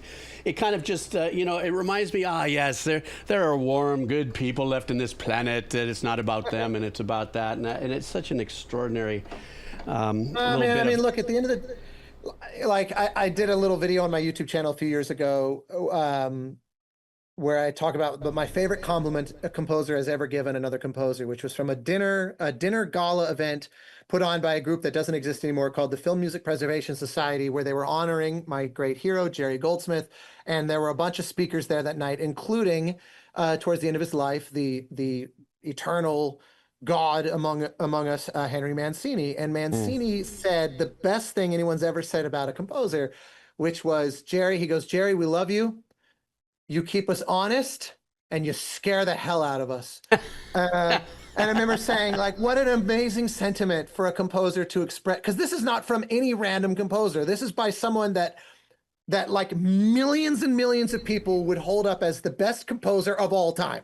You know, like Mancini was, especially if you were coming of age in the 60s and you're watching Peter Gunn on television, or you're listening to Moon River and Breakfast at Tiffany's, you're like, it just simply doesn't get better than this. And so he was a god. He was also one of the few Hollywood composers that became a full-fledged celebrity. I mean, he was like a household name. And you know, in the way that like Hans Zimmer has become now, except, you know, way before, very few composers have ever achieved anything like that. And for him to look to Jerry Goldsmith and go, I love it. You keep us honest. This idea that we know you're going to go out there and do something that's going to blow everyone's mind, and realize we cannot be lazy. We cannot phone it in. We cannot rest on our laurels, because you're going to go out there and you're going to push the bar even farther and just drag us kicking or screaming along with it. And so I cherish being in, you know, I work my ass off and I try to do the best that I can every time I put pen to paper, as it were. But I love that I'm surrounded by colleagues that light that fire all the time. You know, like Darren Korb is one of my very, very dear friends. And Darren is one of those guys that I just know reliably, he's going to do something that I'm going to go, God damn it, Darren. And I love that, you know, I absolutely love it. And I really cherish Gareth Coker is another one who I just think has a gift. He's a singular talent, and it's like beautifully frustrating. And I love being his friend, because I know that he's going to do something that I'm going to like, oh, fuck, you know? And so I just love it. I just love it.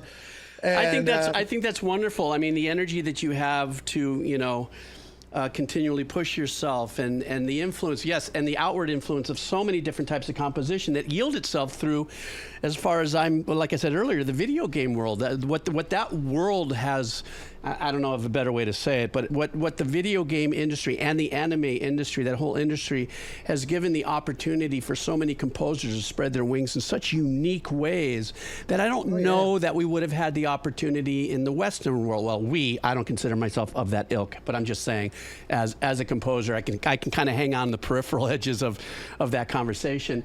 And I just don't know that we would have had that opportunity as composers to go so far out on so many, you know, hybrid genres of writing music and so unique ways of expressing ourselves, had it not been for what the gaming anime industry has done by its form of media, saying, yeah, I think that'll work. Let's try it, instead of saying. I mean, you know, it's funny because the film world still has that, but I do acknowledge that I've scored a lot of movies and I've scored a lot of games, and most movie scoring conversations with the directors and producers begin with kind of discussing what has worked in other similar movies and saying, you know, how do we kind of the best ones will say, how do we kind of learn a lesson from that and do our own thing? But there's no question. I don't know if it's just a cultural thing or if it's because the industry is so much older than the game industry is, even though all things considered, it's still a young industry. It's only 100 years old, give or take. But still, there's kind of ingrained habits and patterns. Most game scoring conversations begin with these kind of wide-eyed, idealistic, like, how do we do something no one's ever done before? I mean, there's such a Wild West. That's what it feels character. Like. That's what it sounds like when I'm listening to it.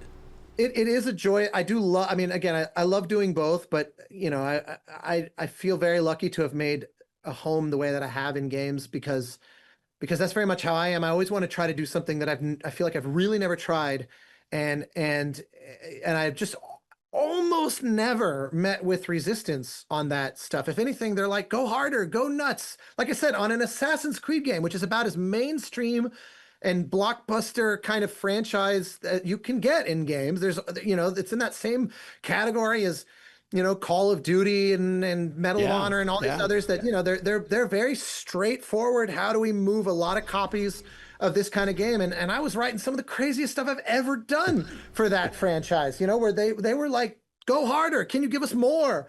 You know, they treated me great. It was one of those, it's just, again, I've been very, very lucky. I work with Epic on Lego Fortnite, and it's the same thing where they're always very encouraging that I just go out into the edges of what would seemingly make sense, and never mind working with a studio like Giant Squid or something, you know, or I did a musical with a studio called Summerfall, where it's like, okay, the gloves are really off now. Right. I remember in the first pitch for Abzû, I remember saying, you know, what if the whole thing is just harps and oboe and choir, and that's our palette? And I remember Matt, the director, was just like, gimme, that sounds great. I don't even know what that means, but give me that. I'm sold, you know, quit threatening me with a good time. That is such a perfect segue for me to get into that conversation. The Giant Squid, the Abzû, the Journey, consequently now sort of the sea. And because those were the first pieces of music that brought me into your world as a composer, I'm going to kind of fold a couple questions into like one here, so you know we can kind of move it a little forward here, because I don't want us to be too long. I know you got a world to run, and I'm just sitting on the beach talking to turtles here. No worries. That process. So you walk up to them and you say choirs and harps and stuff. I mean, obviously, you start that process somewhere. This is such a noob question because I've never worked on a game ever. Is it very similar to having a spotting session with a director on a film? Do they send you, this is what we're shooting for, or whatever the case is? Have they completed some stuff? Can you like give me like the summarized version of that process of the company calls you up and they say, we'd like to have you do this. How does that work? Where does that start? Yeah, so it diverges. There are plenty of parallels to film. There's also many very significant ways where it's different. I think the most obvious kind of high altitude place to unpack that question is that films very discreetly break into pre-production, production, and post-production, right? Where pre-production is everything from some person in a room writing a script and then conceiving of whatever this story is, these characters, that world, getting together with a producer and a director, maybe that's all the same person, whatever the case. They assemble their army, they're choosing their locations, they're building their props and making their costumes and blah, blah, blah, blah. And then, okay, the red light's on, time to start shooting. The middle chapter is usually the shortest, you know, the production chapter, and then post-production is more often than not. I know you know all this, but for the benefit of our listeners, I suppose, post-production is where music tends to come in. And a spotting session, as you say, is we look at a cut of some kind. Maybe it's super rough, maybe it's decently far along, and we say, okay, what's going on with music? There's usually some kind of temp music in there already. Sometimes it's there just to kind of hold it together. Sometimes they've edited very tightly around it and it's kind of down in the DNA of the film already. That's the bane of my existence sometimes. It can be a real challenge to deal with, but long and short of it is we then look at it and we say, okay, what's left of your post schedule? Well, we got to finish editing. We got to start working on sound design. We're going to have the actors in for ADR to clean up some lines that don't sound good. You know, we might do some pickup shooting, visual effects, a lot. Maybe it's a few months, maybe it's a few weeks. If you're lucky, it's like 6 months, right? And then you're done. But usually it's probably closer to like a month and a half to 2.5 months. And so, point is, the movie has gone through a million decisions by the time they're starting to talk about music, most of the time, or at least a lot of the time. You know, and a screenwriter is formulating what this could be. They're mixing those ideas with the director. Maybe there's a producer giving them notes. Maybe they want 20 million to shoot the movie, but they can only come up with 15 million. So now the writer is making adjustments to the script to account for the budget. And then the actors come in. You know, one of my favorite examples of all time is when they hire Sean Connery to be Indiana Jones's father in Last Crusade, the third Indiana Jones movie. And it's his idea of what if part of their dynamic is that Henry Jones Sr. is better at everything from Indy, and Indy is constantly frustrated.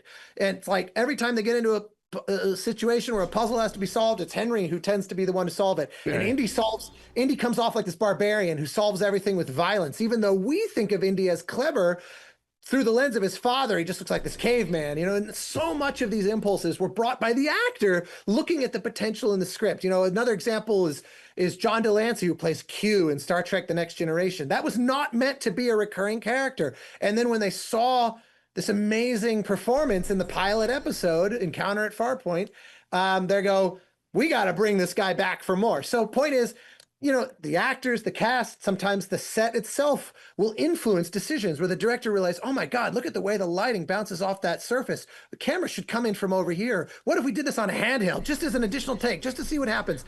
Compounding thousands and thousands and thousands of decisions like this. Then it gets to you, and you're seeing the aggregate of so many of these. Now, music can still have enormous influence over what happens from that point forward.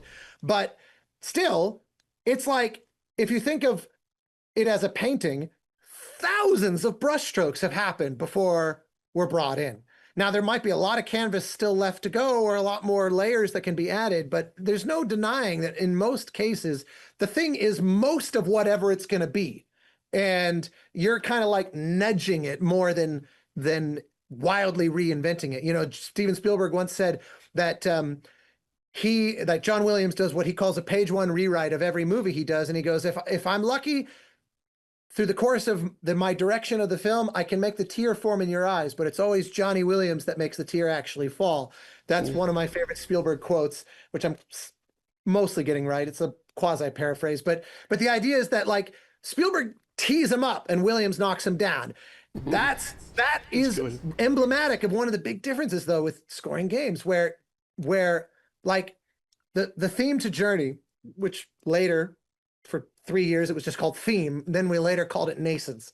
I wrote that the day Genova told me the elevator pitch for what Journey could be. There was no concept art by Matt Nava, at least nothing that I had seen. There was nothing that you could play. There was nothing. There was no code written yet.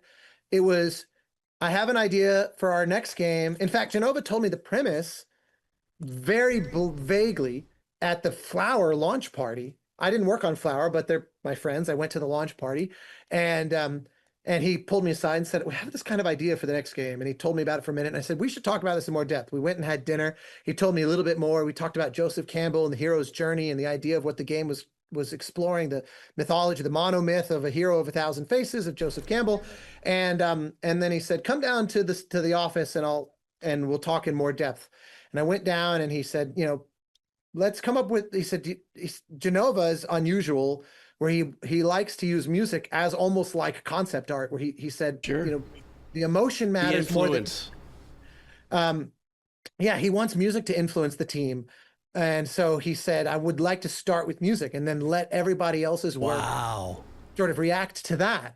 So he said, here's what I want you to think about is, you know, imagine being alone in the desert and having this very emotional walk towards a mountain in the distance to achieve a kind of religious catharsis.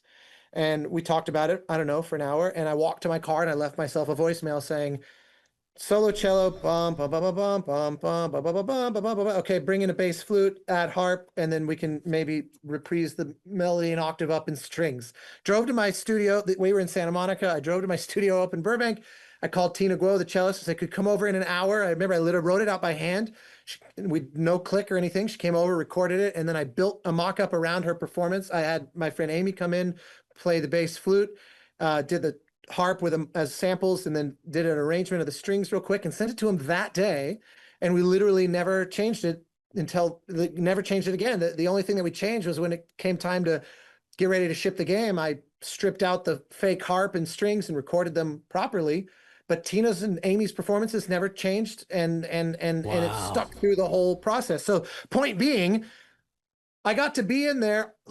It would be literally as if you're sitting in the room with the screenwriter when nothing is decided and going, ooh, what if it could be this? What if it could be that? Now, bear in mind, that one I got lucky. I then wrote piles of music through the next 3 years of working on Journey that I threw away because we would riff and, you know, leapfrog off each other and go, ooh, could it be this? Could it be that? What if it was this, but it was a little bit darker? Ooh, this should have a lot of energy into it. I remember at one point I was playing around with in the part of the game where you're kind of surfing downhill, I thought it could be kind of fun to bring a totally new vibe to the score. And I was playing around with this like percussion ensemble, almost like Smash or the Blue Man Group or something.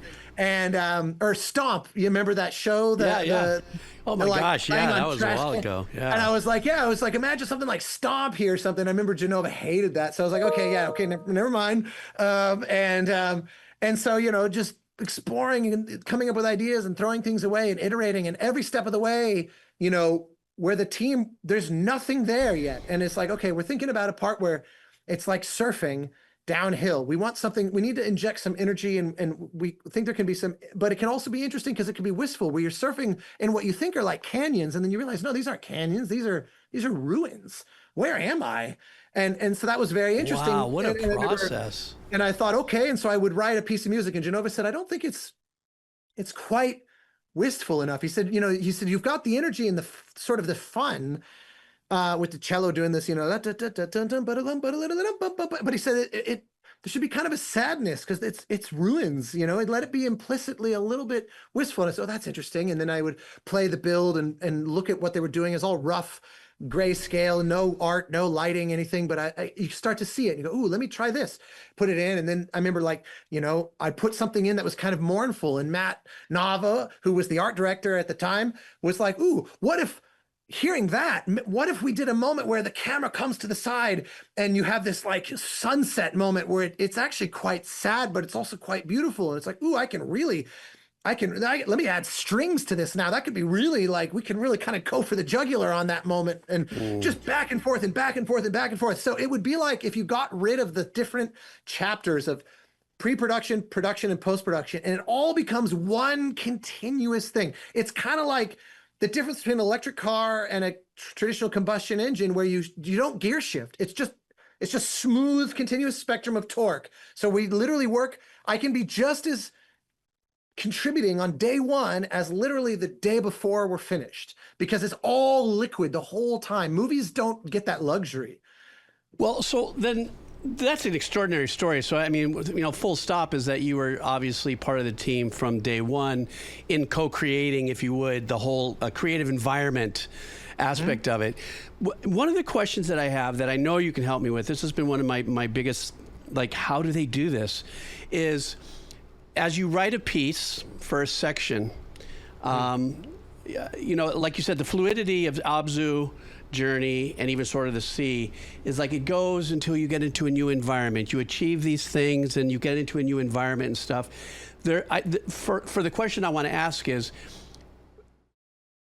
for games that have an obvious end, you're doing a boss battle.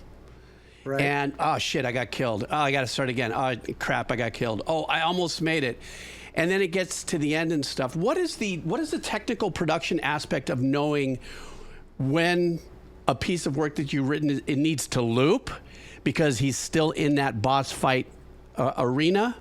Or at a certain point, I'm getting to a certain point in my boss fight, the game is realizing it, and now the arrangement may change because it's written a certain way. How many different types of ways do you have to look at something like that as you're composing, and where's my potential reloop spot? Where's my potential, how does that work? That to me has always been bruh, that's crazy. Yeah, no, it is, first off, one of the things that I love about scoring games is that the definition of a game is multiple orders of magnitude more broad than the definition of a film, because you can score all different kinds of film genres, horror film, a romantic comedy, a big old-fashioned biblical epic, or a super artsy a film where there's not a single line of dialogue, like a Tarkovsky film or something. There's everything you can imagine sort of stylistically under the sun, but mechanically they start, they end. Right. They will, probably there are, experimental art films that exist on a permanent loop or something that theoretically don't end. But broadly speaking, the mechanics of filmmaking yield one result. Television is identical mechanics. It's just parsed out in a different format, but it's still the same. But what I always love to say is, Tetris and The Last of Us are equally both games, but they share almost nothing in common other than that they're pieces of software that are run by some piece of hardware. And Right. that to me is something that I love, because what it means is that when I get into a game, I haven't the faintest clue what to expect going in, what it's going to ask of me. You know, there's so many different things that you can plug into to interact with. You know, like Assassin's Creed Syndicate, for example. That's an open world, highly systemic game, which means that it's very, very non-linear. Yes, there's a story, and yes, there are story missions that will appear in an order where you complete one and then another will appear somewhere in the world. And if you want to just mainline it through those, you can have a very succinct, very narrative experience. But that's not the spirit in which those games are made, and that's not how most people play them. Most of them explore. They, in the industry, refer to those as sandbox games because that's the spirit of them. The idea is Right. you're a kid and you got all these toys in the sandbox, and you can build stuff. You can make a castle and grab the hose and fill it with what. Like there's a pretty wide range of possibilities afforded you in these kinds of games, which means that the music has to be able to go a lot of different directions potentially at any given point. So just to give you a sense, like on Assassin's Creed Syndicate, there's a whole elaborate combat music system designed for the open world. So for example, you get into a fight on the street with some random enemy, and the first thing the system does, like we developed this algorithm together because I had all kinds of strong opinions as both game composer and as a gamer. There's a lot of games that do things that drive me nuts. And so I was like, all right, I got my wish We can list. save that for a separate podcast. I don't. Yeah, I was very gracious that Ubisoft was so open to me kind of tearing apart and rebuilding their music system on Syndicate, because I loved that franchise, but there's a lot of things. I'm not a fan of when the music plays back like a machine. I said the music should feel like if I close my eyes, it's a film score. It's scoring exactly what's happening in the game. What the magic of it is that we don't know in advance what that's going to be. So how do we design something to be, you know, like omniscient about the future? And so the way we did it on Syndicate, for example, was in the open world, you can get into a fight on the street. Well, first thing the system does is go, well, how big a threat is this really? And it will measure how high level your character is, what kind of gear you have. Do you have good armor? Or do you have like high level weapons? And not just in an absolute sense, but relative to the enemy. So if you're super powerful and they're super weak, it's obviously really one-sided in your favor. Well, maybe you're reasonably high level, but they're like a boss level enemy. So you're immediately in grave danger. So there's a spectrum of possibilities that can exist. Also, Assassin's Creed, it's an open world, and there's police roaming around. You can get in. One of the dynamics in that game is there's like gangs of New York style gangs that you have your guys and there's enemy guys. So you have these potentials for these big brawls. So we have to take all that into account and go around a given radius, say 100 feet. How big is the threat? If you add up all the danger of all the enemies that are within striking distance of you relative to your ability to withstand that danger, anything below a certain threshold will not trigger music. So if it's a very easy fight, no music. Because I was like, it's one of my biggest pet peeves ever, where the intro comes in and it's like, here we go. Oh, the fight's over. And I'm like, I was like, I cannot stand it. But there's no reason that has to happen because we know the player can handle it. And so I program that in. So we have to call the engineering department and say, we need you to generate a number for us that Wise, the software we use, can identify. And if it's below that number, no music. Now, if it's above that number, but below another number, we would call that like a medium encounter combat. And that's going to be a whole type of music of its own. And if it's anything above that second number, it's a dangerous combat encounter. And that's yet another situation. And I will write music accordingly to reflect, is this a low level threat or a high level threat? And the lowest level threat gets no music. So it's kind of a low, medium, high. And sometimes we break it down into even more strata than that for this kind of a scenario. And then it does things like it hits these periodic checkpoints where it goes, is the danger still there? And it will shift into the musical equivalent of a roundabout in traffic, where we can exit gracefully at any point, or we can keep going in a circle, and we can ratchet up or down at any of those moments. So I always liken it to being on the highway, where, you know, you can't get off everywhere. We intentionally made it where the moment you kill the last guy and you're out of danger, the system raises a flag, like a better analogy would be like a train track, where down, you know, half a mile down the road, the turnstile goes and it reorients the track onto a different set of trains, Gotcha. a different set of train tracks. So we go slightly asynchronously behind you killing the last guy. The system is going to transition you out and elegantly in the music. And so you get this nice, smooth deceleration. Unless for some reason we want it to come to a hard stop, but almost never is that the better case. I said, again, name me a film that does that, you know, where it's like, right. Oh, no, and it's out. I said, we dance with it. We're telling a story here. And so there's all kinds of other systems. Like, for example, we did an exploration system in that game where we're measuring your altitude at any given time as well. And if you climb up onto a rooftop, the system will go, what part of the city are you in? And every neighborhood has its own rooftop music. And then it will also go, how far in the story have you progressed? And I have this matrix of pieces where if you're above a certain altitude and you're past a certain point in the story, like a sort of quasi-operatic soprano solo will come in and basically sing to you about how far you are in the story. Jeez. But if you go up on the rooftop and you're not that far along in the story, the soprano won't be there and you'll just get this instrumental piece. And so there's all these different systems. They all have to be able to transition to each other and blah, blah, blah. None of this has any connection to how you approach a game, though, like Sword of the Sea. And that's what I love. Sword of the Sea, it's like, you know, this is a way more linear game by comparison. You know, because there's, you know, yes, there's these big areas that you can explore, but there's kind of one road in, and then once you unlock the door or do whatever you need to do, there's one door back out. It's not an open world game in the way that the Pathless is, or Assassin's Creed Syndicate, or Lego Fortnite, or some of the others that I've worked on, or like other games out there, you know, like, you know, you could call Expedition 33 an open world game in many respects. It's sort of different than what we usually mean by that, but it has, you know, an overworld in the classic like the RPG sense, especially the JRPGs, that make it a kind of an open world. But not compared, like open world, I mean, you know, games like the Insomniac Spider-Man games or the other Assassin's Creed titles and things like that. Anyway, all of which to say, we go through and I play the game over and over and over and over and over, and each time, and they're constantly updating it. So it's a moving target where I'm going, ooh, I just realized this little area, you have the potential to be in this area a lot longer than I initially thought. So this music is going to repeat a bunch more time. Like say I create a little loop for this little chunk of it.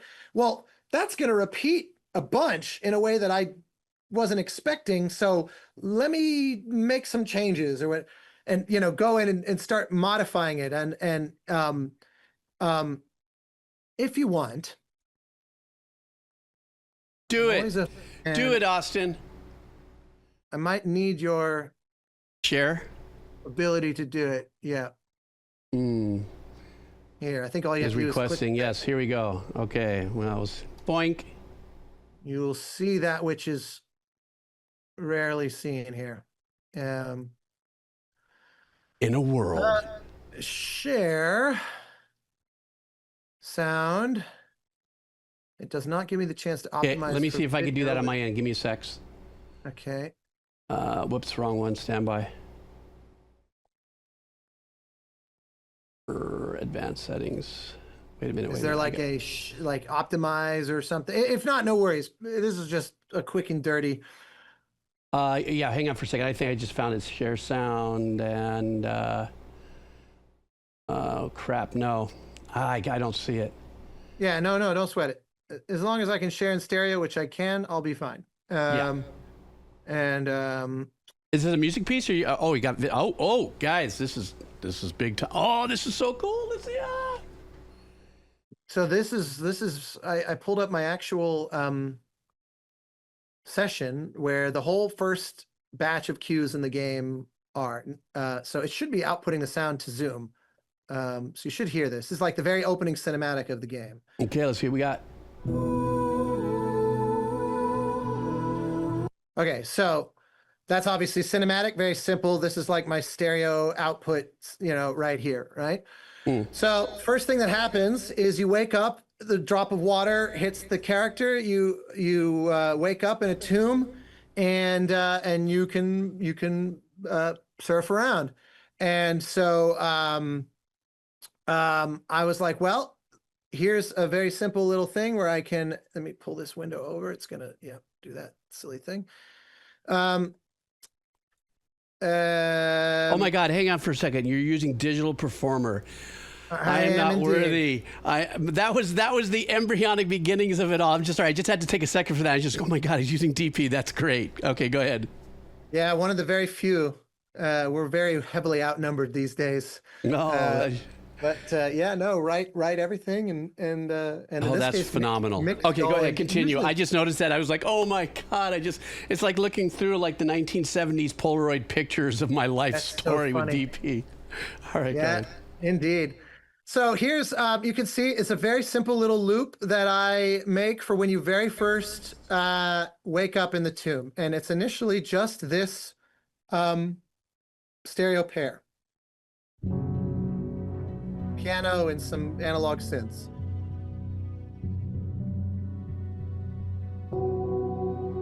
And this literally will just loop like this, where it's obviously it loops cleaner than that in the actual software. But then it was like, well, you come across this lantern and it teaches you how to interact with those to open doors. It's all, we're tutorializing the mechanics. We teach you jumps, and then we teach you how to interact with objects, and that opens the door that lets you out of the tomb. And so I said, I really want there to be a swell as I'm leaving. So there's a staircase out into the sunlight. And the moment you hit that staircase, there's a volume that the player will pass through, like an invisible tripwire, that will add in this sound here.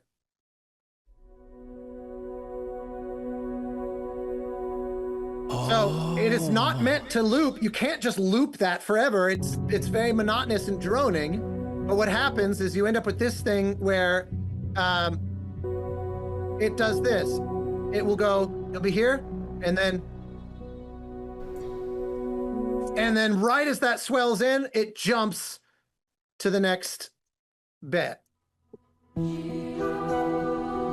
Wow. Right on the downbeat. I mean, that's some serious gaming physics going on there. So we have a vocal. There's a whole thing I'm doing throughout the score with vocals. Now, the thing is, this piece is also a loop, but it's designed to be, I refined it, and I even got the team to adjust your velocity that you're able to move at in that moment, because this is designed to be very nearly the exact speed, the exact length of, if you go straight for the horizon, that you won't ever hear this loop, which is how it's designed. And most of Journey is done this way as well, and so is Abzû, where I design all these pieces that can loop, because we can't control if you just decide to stop moving and stay where you are. That we don't want the music to stop prematurely, but most players won't, because Matt has a supernatural ability to guide your eye and make you want to go to that next thing on the horizon. So we have this thing that plays, very much so. It's amazing. So we have this thing that plays here. Now this channel, it starts off basically like you're seeing it here, where this is muted and this is not. And the time it takes to go from here to there is about how long it takes to surf to where the next event is going to happen. But let's say you just stop. It will loop this. What will happen is when it goes back to loop, the vocal goes away and it just sounds like this. Oh, you're right. I've noticed that. Because you can really tell it's looping if the vocal repeats itself. That sounds dumb. So it's like, well, don't do that. So we get rid of the vocal. And then, so then you're asking, well, what's this for? As you get to that final thing, we do the same trick that this one over here was. This is a piece that's meant to add that little push of excitement to take us into the next section. So we'll be hearing basically like this. It's the same thing where it'll go. as you come up to the hill, and then briefly the camera will take control. We also do a crossfade. You know, it'll work kind of like this, where it'll crossfade over the course of about 2 bars. So it'll sound like this. Push, crescendo. Camera takes control. Pull up the title screen of the game. Oh, wow. So that little piece here is the title screen. See, there's a little transition, and then that will, you know, it'll let that play out, little reverb tail, and then straight into the first loop, you know.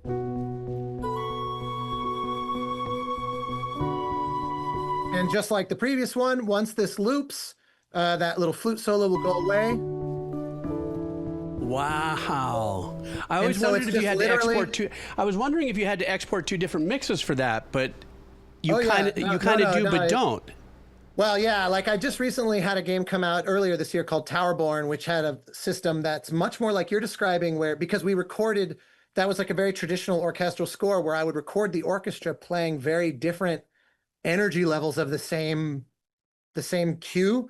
So we had to do, so it was crossfading amongst totally different performances. But for this is designed in a much more, in a way, kind of traditional way. So you can see it's just the first like 20 minutes of the game is just a string of these cues. And you know, so like this little chunk is 23-ish minutes, 400 bars. Some of them are little interstitial bits. And you can see also we have, for some of these more sandboxy moments, we do a thing like when you first get into the big open area, and you can kind of go to the right and go into the canyon and find the big like submerged building and unlock the ocean seed there, and it spreads a lot of ocean and life into the world from that side of the map. And then you go to the other one where all the jellyfish are, but you can do them in either order. Well, before you decide what to do, you're in this big open area. There's like a big blue whale skeleton and all this other stuff you can kind of learn to grind on and all these things. So the way we do that one is that one's a little bit more nuanced of a system, where it'll start playing this.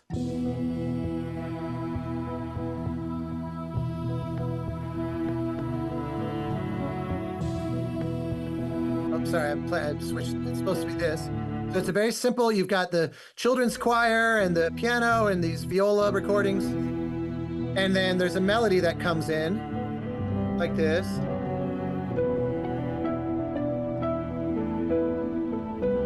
But the system is also measuring how fast you're going. And if you're sustaining a certain speed, it will quietly add in this channel, which is just a little bit of extra energy. This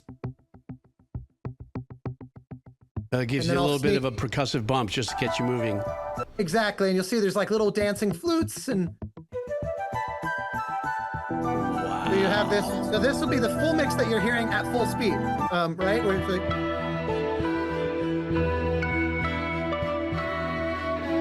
now, let's say you stop moving. This will fade away very subtly, and you end up with this. You're just sitting there. Now, let's say you sit there for a long time, it'll start looping, and then it goes, oh, this player's in there for a while. It gets rid of this, and it puts this in instead, which is like ambient strings that add kind of a glue and make the whole thing a little gentler to repeat over and over.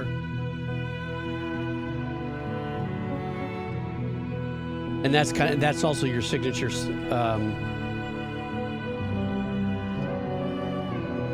for the game. Like that's your viola. That's your signature vibe, isn't it? Well, it's, yeah. I mean, everything's kind of a kind for sure. Yeah. But the idea being that if you sit there long enough, I wanted to be able to add something in that just kind of, it's like it's raising the water level, like higher tide, you know.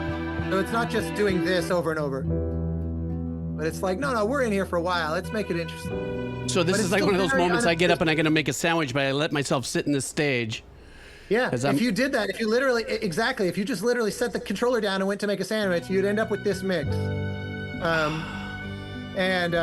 And then the funny thing is, because we can't control the order in which the player does things, say you go off to the jellyfish area and you do all that, then you come back to the central area, we have the same thing again, but it goes, we don't know which of the ocean seeds you've done, but we want to move the whole world forward in its kind of narrative progression. So we have, new music now, but it has the same set of rules where it'll, where again, we have our momentum and energy.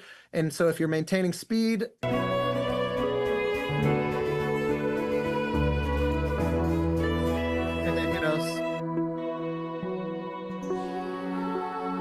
then, so it's all the same behaviors, but you will only hear this in that central area after you've done one of the first two ocean seas. It doesn't matter which one, and it will reskin the music of the whole level, basically. Whole different world, man. For me, our cue sheets end up looking like crazy schematics for like the machine and Contact, because it's so, you have to account for all these things. Well, what if the player does this? Well, what if the player does that? What if they idle for a super long time? What if they speed run it? And that's one of my jobs as the composer is I play the game over and over and over, and I try to break it. And I go, hey guys, it occurred to me it's possible to get through this area way faster than I thought. So I have to build in some things, or else the music is going to fly off its hinges. It's never going to work. Et cetera, et cetera, et cetera, et cetera. Do you find, this love for writing music, especially the gaming music that you're enjoying, participating in?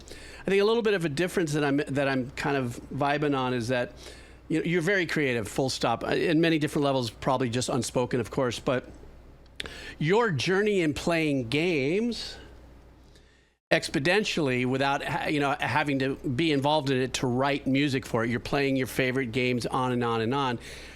It feels like that has an existential advantage for you as you go into the scoring aspect of a game, because you're thinking a little bit more like a gamer that is as in love with playing games as is in love with writing music for the game. So do you find yourself in an epic ADHD moment sometimes of going that back and forth not discursive, but that tug of war of vibrating at that level, if you would? Is there like a tug of war with you that goes on through that? No, I mean, they complement each other.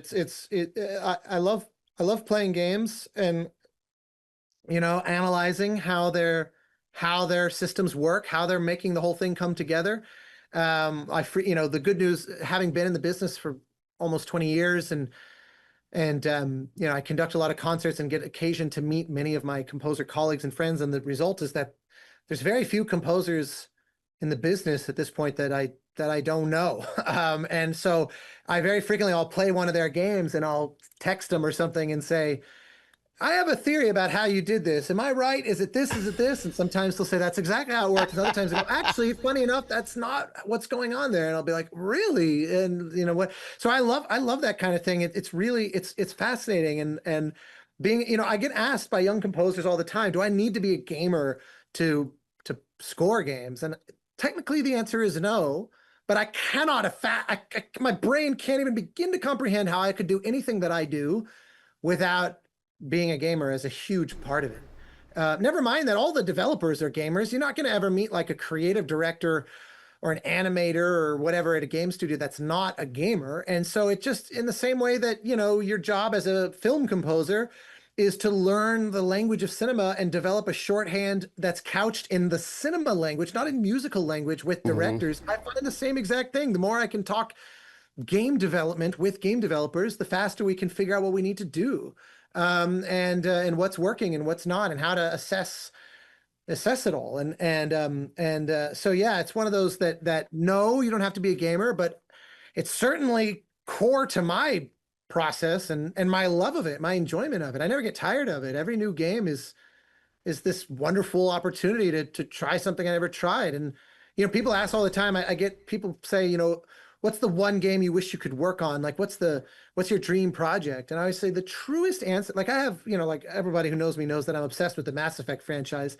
And that's the most literal answer to that question is I just love Mass Effect. But the truest answer, the closest philosophically to where I am as a person is the next game I want to do is the one that I can't even begin to guess what it is right now.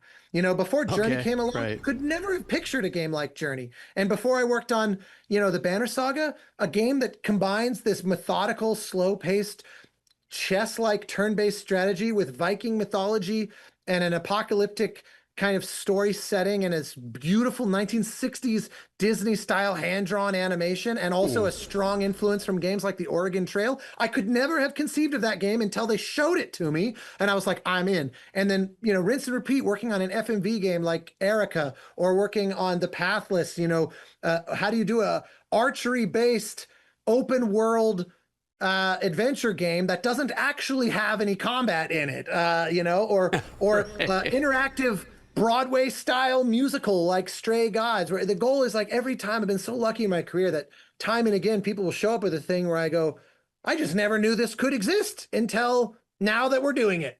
And that's my dream game. It's the game that in this moment I don't know what to call it. I don't know even that it will ever be. You know what I mean? That's incredibly cool to think about it like that. You know, listening to you for this little bit of time. Well, I think we've been almost at it for well over an hour and a half. But I'm so energized by your enthusiasm. Just lucky, man. I'm so lucky. How can I not be enthusiastic when it's so insane? I get to do this. I know, and that's to me what my wake-up call is I hope you never get to where I'm at in my life, where I look at my studio and I go, I got nothing. And it's not because I've run out of ideas, it's because of the thousands of tracks that I've written for libraries and stuff like that. I feel like I've been of service, thankfully so. You know, made my life, you know, I can surf and do all my stuff that I do. But, you know, in such a fashion that even if I did get a call, hey, Geebz, you want to work on this? You want to do something together, or you want to do?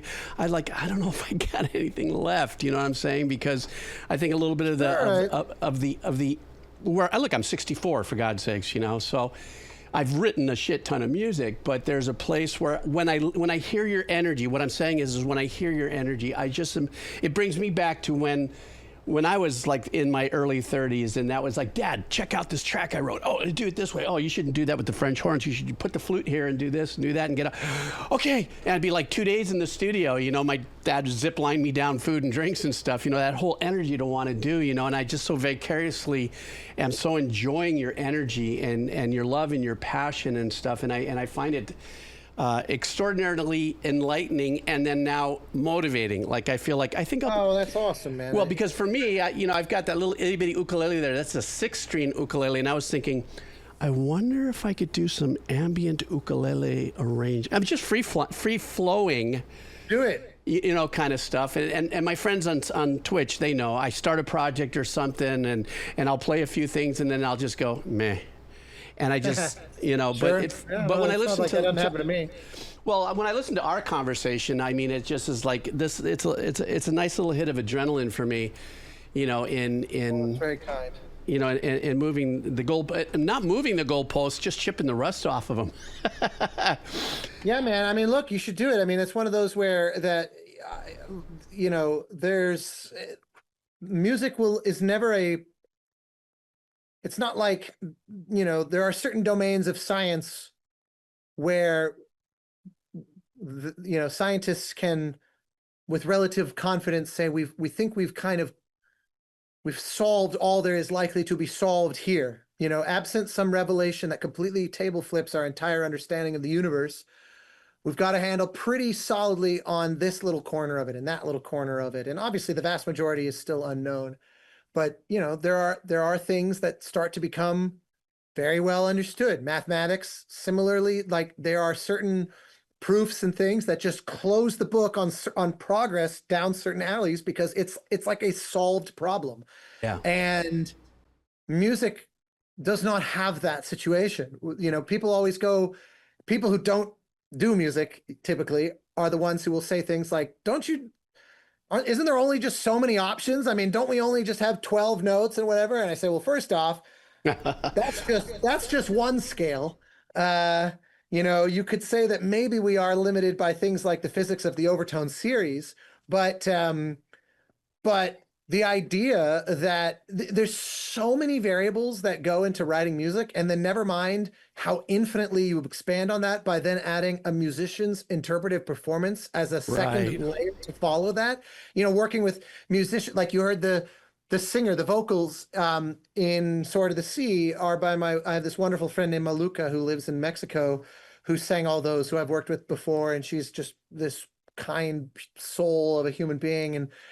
And there's things where I will write, these are very specifically written out solos for her, but they're written for her because I know that she's going to do little things with them and make them her own that are going to be what it needs, that I can't quite fully predict. That's the whole point of her. And the same reason why, I put an oboe solo in front of Kristen Nagus, who played all of it on Sword of the Sea and on Abzû and on everything else of mine. And it's going to come out a certain way that's hers, and that's what I'm after. Or Tina Guo playing the cello on Sword of the Sea or on Journey or on everything else. And it's like, so it's like that. Now it's infinite. Now you realize it is a truly infinite set, to keep the math analogy going. And so, yeah, I think if that spark has seemingly, like you said, if there's rust on your goalposts, I love that way of describing it. There's nothing, as far as I can tell, to suggest that should be a permanent position. I don't know why that should be. Some composers seemingly happily kind of go, I think I'm retired. I mean, look at Verdi. Verdi was one of the, arguably, certainly if you ask my dear friend who I go to the LA Opera with, Verdi is, in his eyes, the greatest composer who ever lived across all medium, never mind the greatest opera composer. There's no question that Verdi is one of the greatest opera composers. Well, at one point, he reached a moment in his life where he would have said the same thing. He goes, I've written like 50 operas, each one's 3 hours or more. Right. I feel like I've said everything I'm gonna say. And he literally went something like, I think it's 16 years without writing a note. And then decided, you know what? I don't give a shit. I'm just going to do some crazy stuff. At the very end of his life, he wrote another few operas that are like these. Another few operas. Just absolutely. Yeah, but like well into his 70s, writing these absolute masterpieces at the very end of his life, having taken almost 20 years off. And so, it's just like something reactivated that spark, and it's like he did his best work at that point. Jerry Goldsmith never stopped. Jerry Goldsmith was an eternal machine. But all the way up to age 75, he was writing pieces where you're like, this seems like that kid you were describing who doesn't know that there's not just infinite possibilities, and they're running around like that kid in the candy store going, whoa, what is this? What is that? It could be this, it could be that. And I was like, Jerry Goldsmith somehow managed to keep that lightning in the bottle all the way up to age 75 before he died. And you can literally hear pieces that he wrote within 6 months of his life that don't sound like anything else. 6 months at the end of his life, before his death, that sound like nothing else he ever did before, where he could just picture him in his studio going, ooh, what if I did this and I mixed it with that, and then sped it up and then slowed it down, and that's interesting. That could be something. And it's just like this, just never stops trying. I hope I never lose that, but I don't think that you've lost that either. I don't know why you should feel the need to resign yourself to this is where I'm at. Well, it's a good point. That's a good point. And I think my Twitch friends here and those who see this didn't realize that this was a therapy session for me, but for motivating and lifting me up out of it. But the truth be told is I just very affordable therapist. It's been such an incredible experience having this conversation with you, but on that personal creative level, and I always am visualizing, my father and my uncle. My uncle is like almost 90 and he's writing every day. He's got a little studio over in Topanga Canyon, and he still is writing, and he's still creating, and he's still got that every day. My grandfather used to say to us, he goes, there isn't a day that you should not write at least 8 bars for nothing. Just if it's 4 whole notes, if it's just whole notes, 8 whole notes, just write something and put it out there. And I think sometimes I get a little caught up in, that little world we talked about at the very beginning. What is my drive in life is time, and sometimes I get caught up in that orb of like. I don't know if I've sat on the beach long enough to just look at the ocean to be influenced to write some music or something. So I'm just caught in that thing. But listening to you and how your passion, and like I said, you got so many more years coming ahead of you. It's just really super extraordinary, and I feel completely blessed, for lack of better words, to have had this opportunity to talk to you on this. Well, you're very kind, man. I mean, look, inspiration comes in a lot of different forms, and I think we also fall victim, especially when we become like nerds and students of the history of this medium, and we realize the size of the shoulders that we're standing on. It can be very intimidating. But I remember I had a very enlightening experience a number of years ago where I bought this box set of all the orchestral works, I think it was actually everything. No, it had to be just orchestral works of Richard Strauss, most famous for the also Sprach Zarathustra that everybody knows from the opening of 2001. And, but, Strauss at the turn of the 20th century, 100 years ago, 120 years ago, was principally seen as this like maverick opera composer who was writing operas like Salome and Electra that were borderline avant-garde. And that's what I knew. Of course, also Sprach Zarathustra and Ein Heldenleben and all of his other tone poems were similarly like, this guy, he doesn't give a fuck. He's just this crazy, out on the fringe madman who's showing us all how it's done, like the Jerry Goldsmith of his era, or the Stravinsky, very much a peer, a contemporary in many respects of Stravinsky, and of a similar bent of just table flipping the art form. And what's interesting is this box. So I was like, I want to hear all the other stuff of his in that vein. Like, I want to hear more of this turn of the previous century radical. And I opened up this box set and I put it in. The first piece I hear sounds almost like long lost Mozart. And I thought, what? And I checked the CD. Did I put the wrong thing in? It couldn't have been. It was like 150 years regressive of what I thought I was going to be listening to. And so I thought, they must have put this in chronological order, and it's like a student work from the earliest days of his life before he became a wild man. And it was actually the opposite. It was one of the very last pieces he ever wrote. And so I immediately go and I'm in my car. I pull over, and there's like a 30-page booklet of liner notes that came, because this was like a 10-disc box set of the complete orchestral works of Richard Strauss. So I open up the liner notes. I go, what? I need to know what the hell's going on with this piece. This is insane. How is this Strauss? And how is it from his last period of his life? And I look it up, and it turns out, as the 20th century progressed and the musical movements in the classical world became more about, like, the avant-garde became more and more wild and insane. And we ended up in this world of 12-tone music and atonal music and just like very, very, very, and Strauss went right to the brink of that, and his music could get very dissonant, but there was always a harmonic center that rooted it as kind of like the final gasps of romanticism. He was closer by 1 degree to Beethoven and Mahler and Wagner and Brahms. He was 1 inch closer on that side of the line than he was to Webern and Stockhausen and all the people that were going to be coming after him.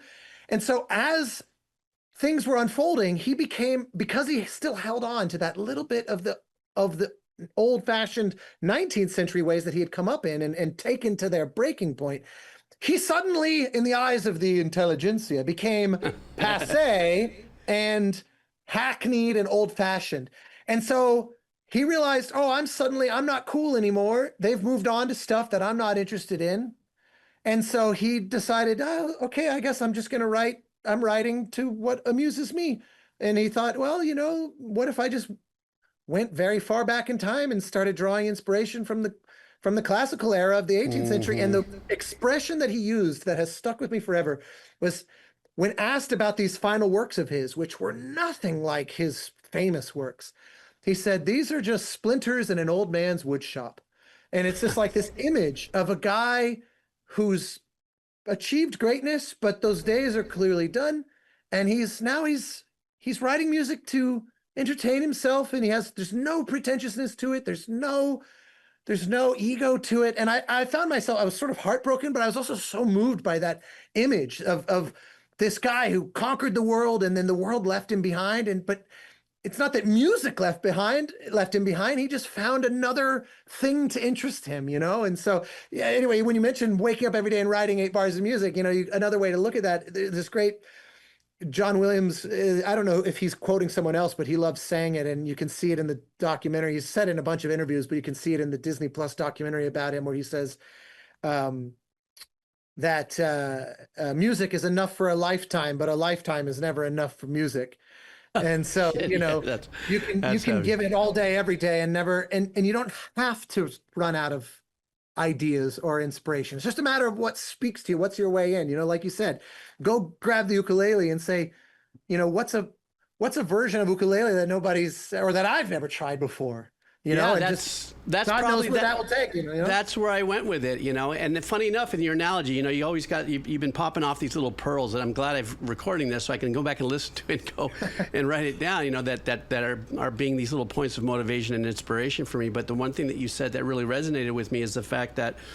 What was that? The splinters in the woodshed of how do you do? Whatever that thing. Yeah, splinters in an old man's wood shop. Yeah, and for me, that's 4 chords.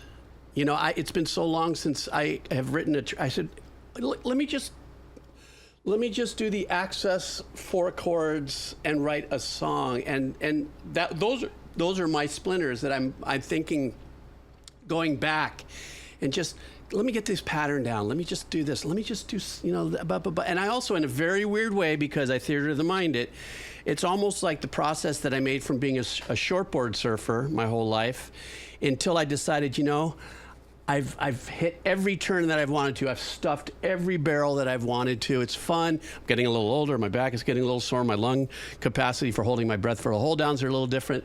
So let me change gears. And then in the last 20 years of being a longboarder, going through transition of being a high performance longboarder, which is making a lot of maneuvers and doing things, to being a 50-50 nose rider longboarder, is realizing that I've spent all these years throwing all these heavy moves and doing all the stuff that I've been doing as a shortboarder, and in all types of surfing conditions, to now being able to relish and realize how wonderful and beautiful it's been now to be, even though I surf smaller waves like 10 feet and under compared to the old, when I was younger, where now these long drawn out beautiful turns of just casually getting up and just finding a nice little line and just running it through, the internal joy that I'm getting from that I still do it to this day.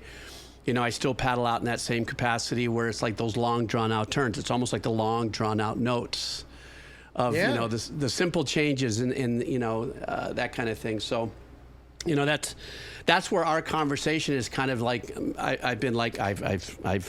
I'm on a new longboard right now. And funny enough, Sword of the Sea, the whole combo of everything too. I mean, it's sort of made for you. Because I was having a great time. I'm still kind of spamming buttons on trying to do tricks, hit this spam, trying to figure out how that's all working and stuff. But I really enjoy, this, the part, and I'm only halfway through it, I think, with Sword of the Sea. What I love also too about Sword of the Sea, this is my ADHD jumping on briefly, is there's the puzzle aspect of the game. I'm really enjoying it. Kind of reminds me of some of Portal. Are you familiar with the game Portal?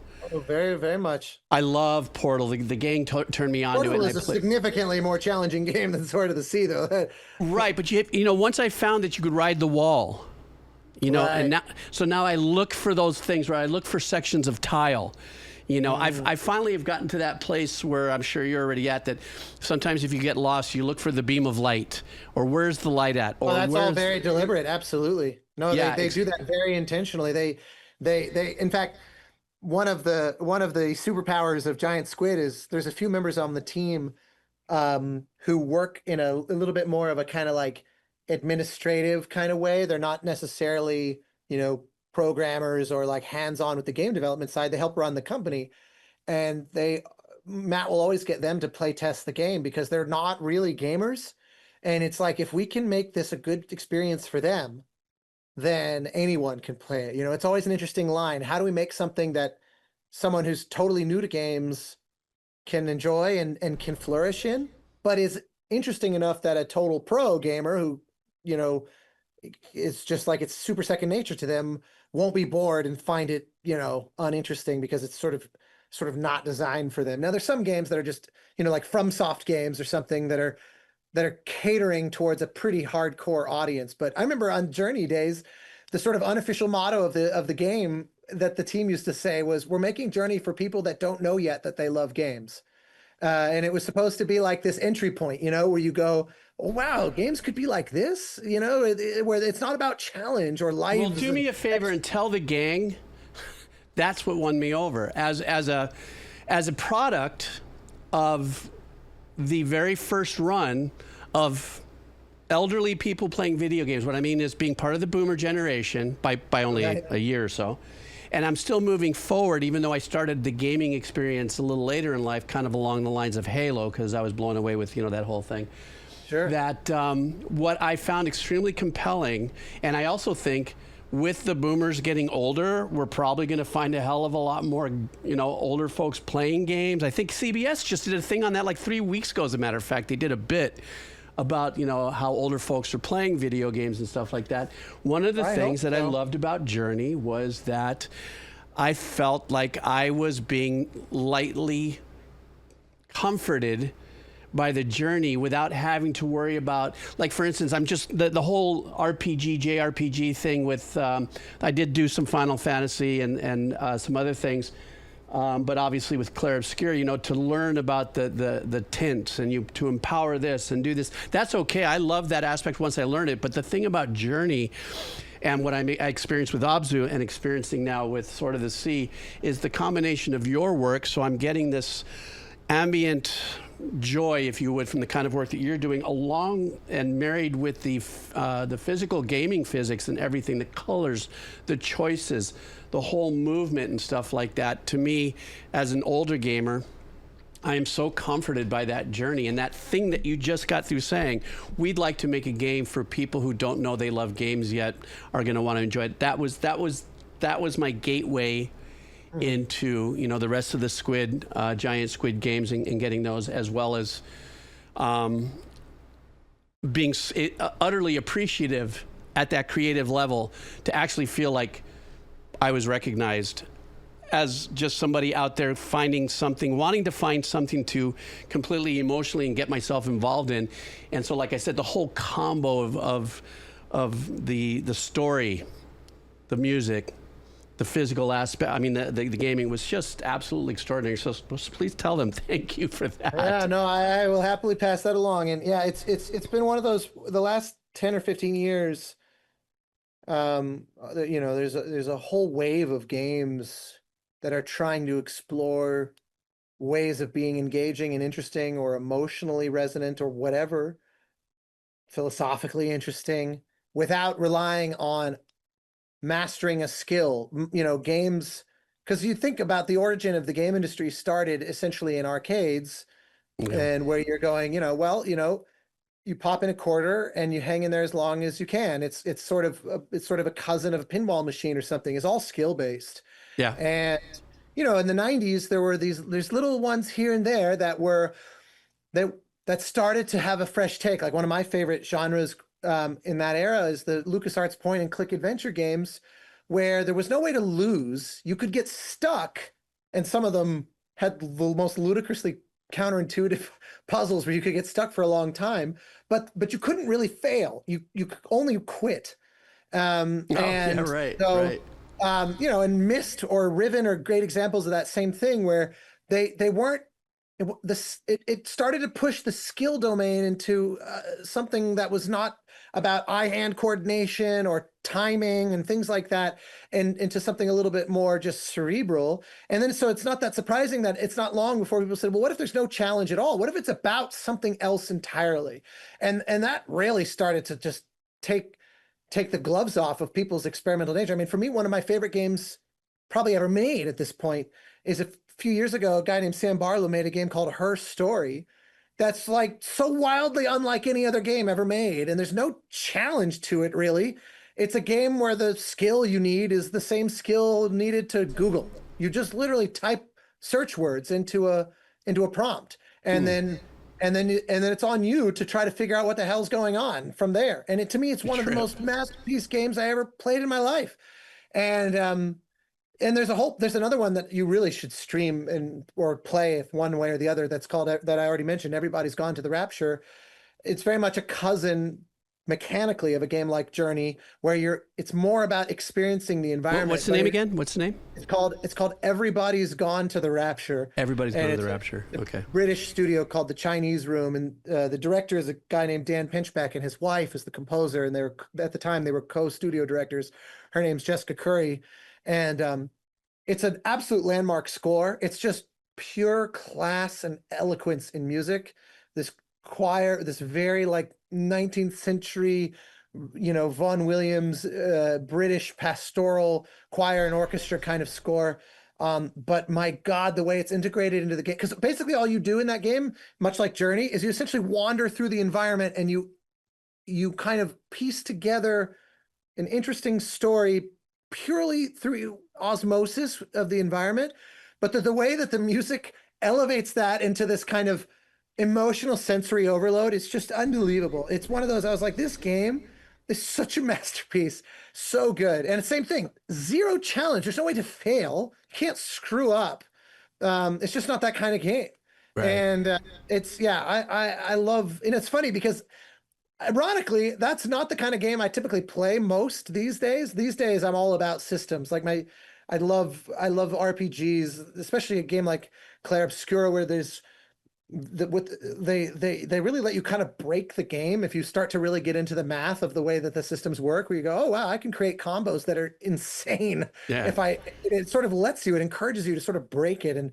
Well, I just kind of figured out pairing myself. I just have to say, I finally figured out the pairing thing. Oh yeah, well, talk about skill-based, holy crap. Right. The pairing in that game, it's just sheer memorization. It's the only way to do it. And tempo, it's tempo. Absolutely, yeah. But it's tempo, it's quite unforgiving the first time you encounter an enemy. They absolutely annihilate you, and then you're like, okay, wait a minute, I gotta learn this, and then and it's in a way, oddly, it can be easier to parry if you close your eyes, which is fascinating, and because you don't let your eyes trick your body, you just let your body learn the rhythm.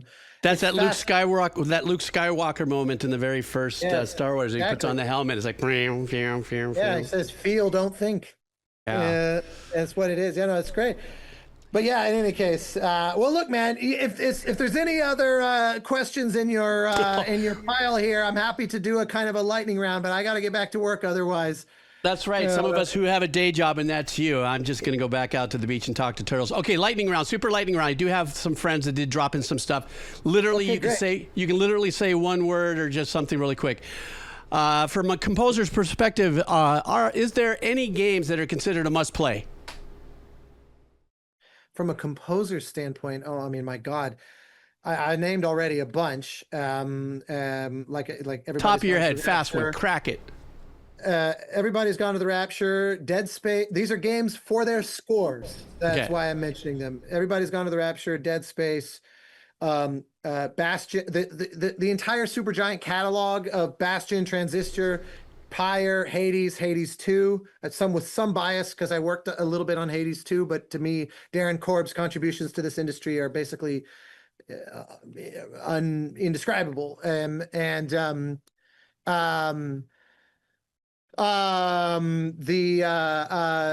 Plague Tale games, Olivier de Rivière, both of those games are masterpieces for their score. He's in general another composer that just pushes things incredibly. Baldur's Gate 3, I adore Bobby Slavov, is a dear friend, and Baldur's Gate 3 was just like, I rarely have gotten sore just smiling. But also his previous game with Larry and Divinity Original Sin 2 that game is a masterpiece also, but the score is also so excellent.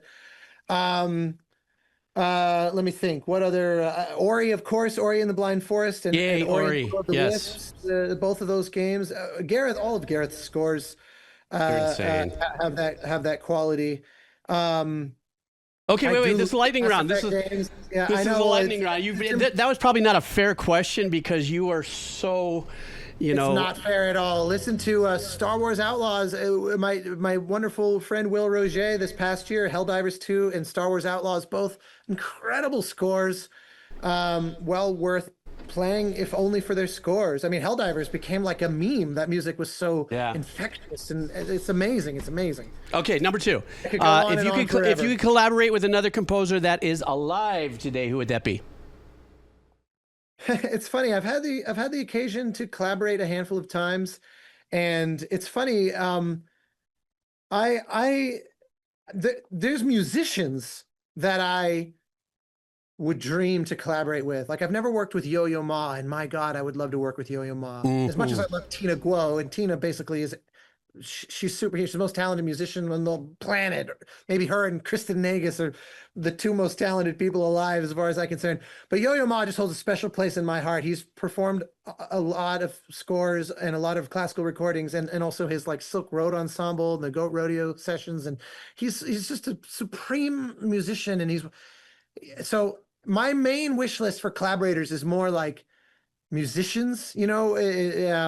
I would, rather than collaborate with fellow composer. I mean, I have, and I've had wonderful experiences, don't get me wrong. And I'm working on some projects right now where I'm collaborating with other composers, and I love them. They become really cherished friends. Like collaborating with Darren Korb on Hades 2 was legitimately one of the best experiences of my entire life. Wow.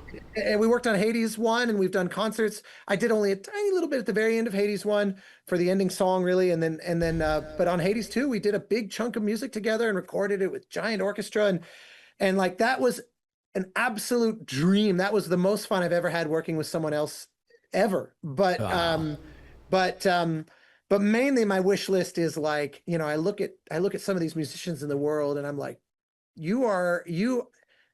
working with you, I think, would make me a better musician, just to be in the room with you. And so like that alone, I don't care what comes out of it.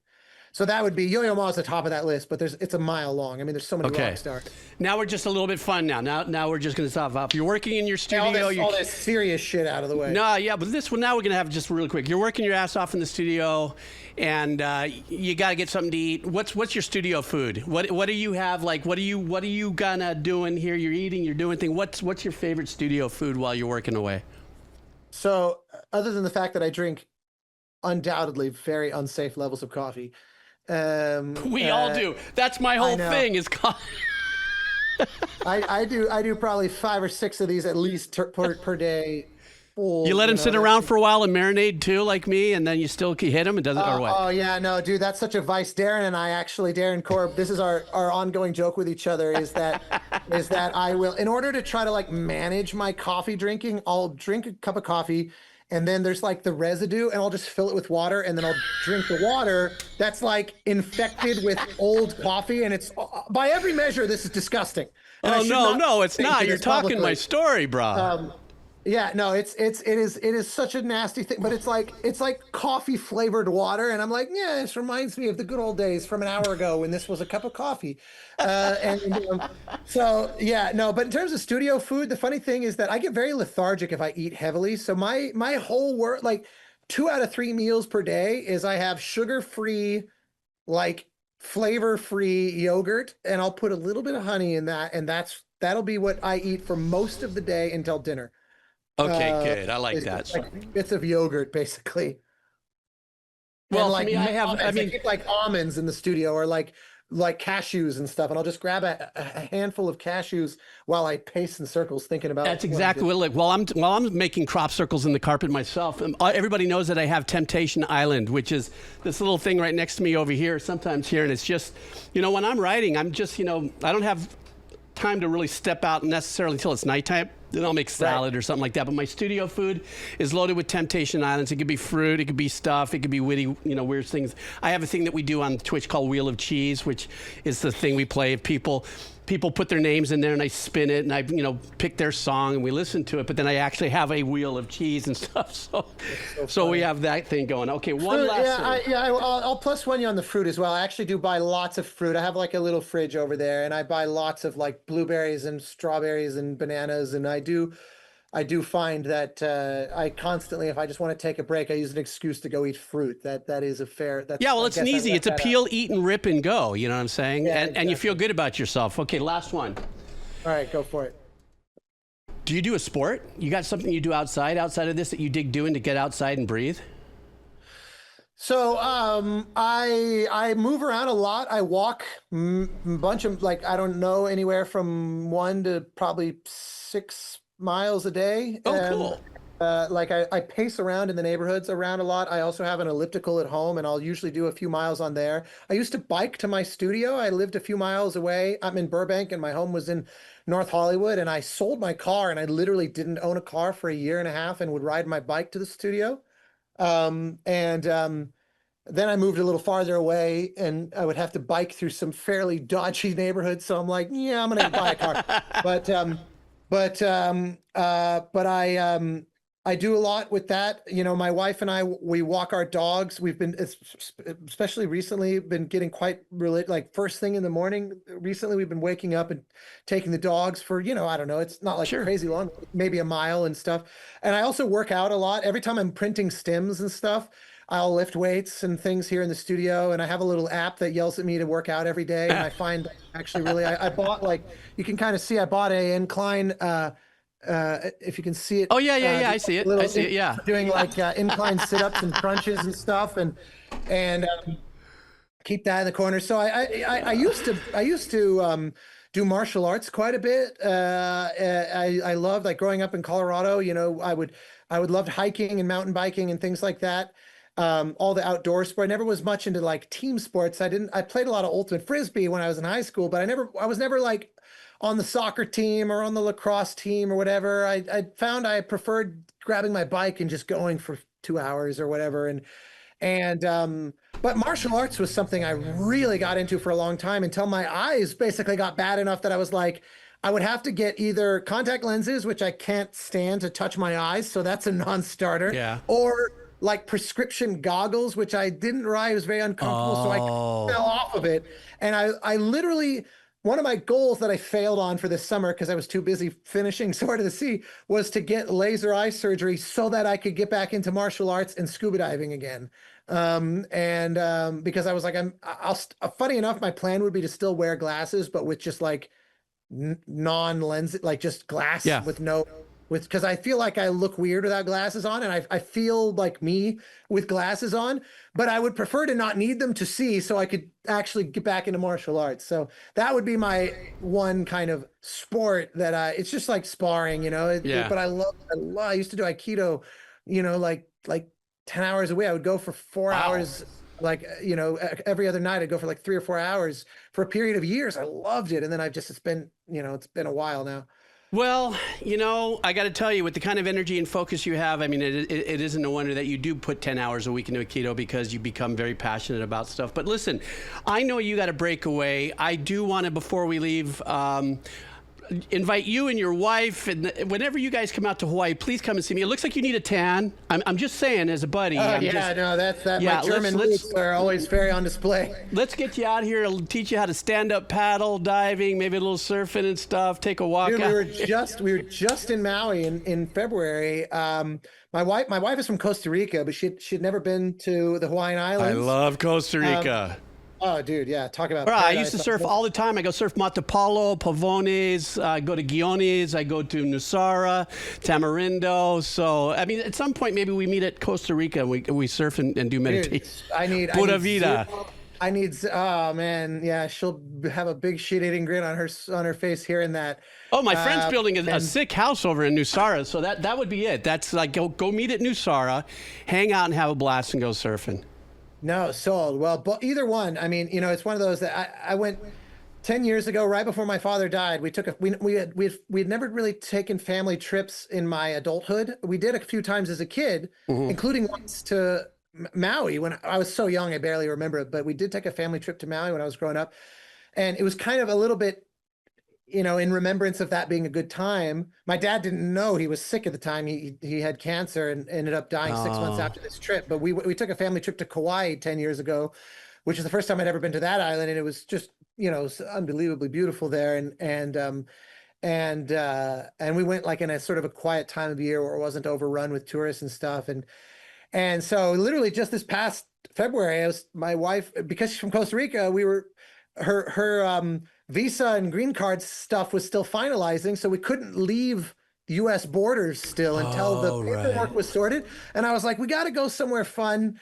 And I said, why not go out to Maui? That could be. And I didn't even realize we would be showing up right at the absolute peak of the humpback whale season. And it was, Oh, so you got to see that.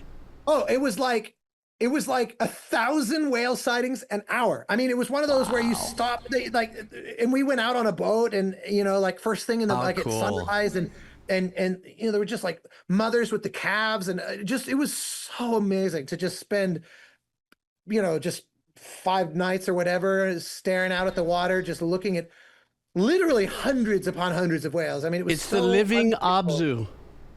Oh, it was, no, absolutely. That was what Matt and I bonded over. When we were finishing Journey, we realized we both were passionate scuba divers. And Matt was like, Matt goes, I want to make this is where Abzû came from. He goes, every game makes water. The water parts of games are about the intrinsic danger of being underwater because, we can't breathe underwater. He goes, but anybody that's ever scuba dived realizes that it's the most transcendent, meditative, beautiful, serene experience you could possibly imagine. It's this combination of being at one with the earth and flying and being in zero gravity and feeling completely at peace. I've swam with sharks and you don't feel in danger. I mean, yeah, okay, if a great white finds you, that's probably a little bit of a different situation, but that's rare, and Yeah. 99% of it is just this beautiful, I've never had a thing even approaching a scary situation. Even in the training where you're learning how to make like rapid ascents and stuff, it's fun. And so it's one of those where we really clicked about Abzû was all about trying to rebrand the ocean as this overwhelmingly beautiful place. And it came from the fact that we were speaking each other's language within one conversation because of that. Well, that's why I was so drawn to it. I mean, my whole life, if all my friends know, I made a choice, music or ocean. I chose ocean, but I was fortunate enough that music as an adjacent was there to help me keep me in the water. So much so that, Clearly. I live on the North Shore. I'm just a couple miles away from Waimea Bay, Pipeline, all the surf places, the shark diving. I dive probably 3 times a week, free dive and just go out in the back and bebop around at 3 Tables and Sharks Cove and stuff like that. That's what I elected my life to be, but I was very, very fortunate to have music guide me in that direction. But speaking of that, because I know we can go on forever, I'm going to let you go. Before we do, though, got everybody on Twitch, thank you so much. I'm going to end the stream. Thank you so much for hanging out with us. If you're still here, joining Austin and I in this, I'm going to end the Twitch stream right now, and I'll see you guys in the next couple days. So big aloha to you guys. So let me end that stream first. And of course, the joke is hopefully I hit the right. Me, yeah, hopefully I hit the right button here. Stop streaming. All right, here we go.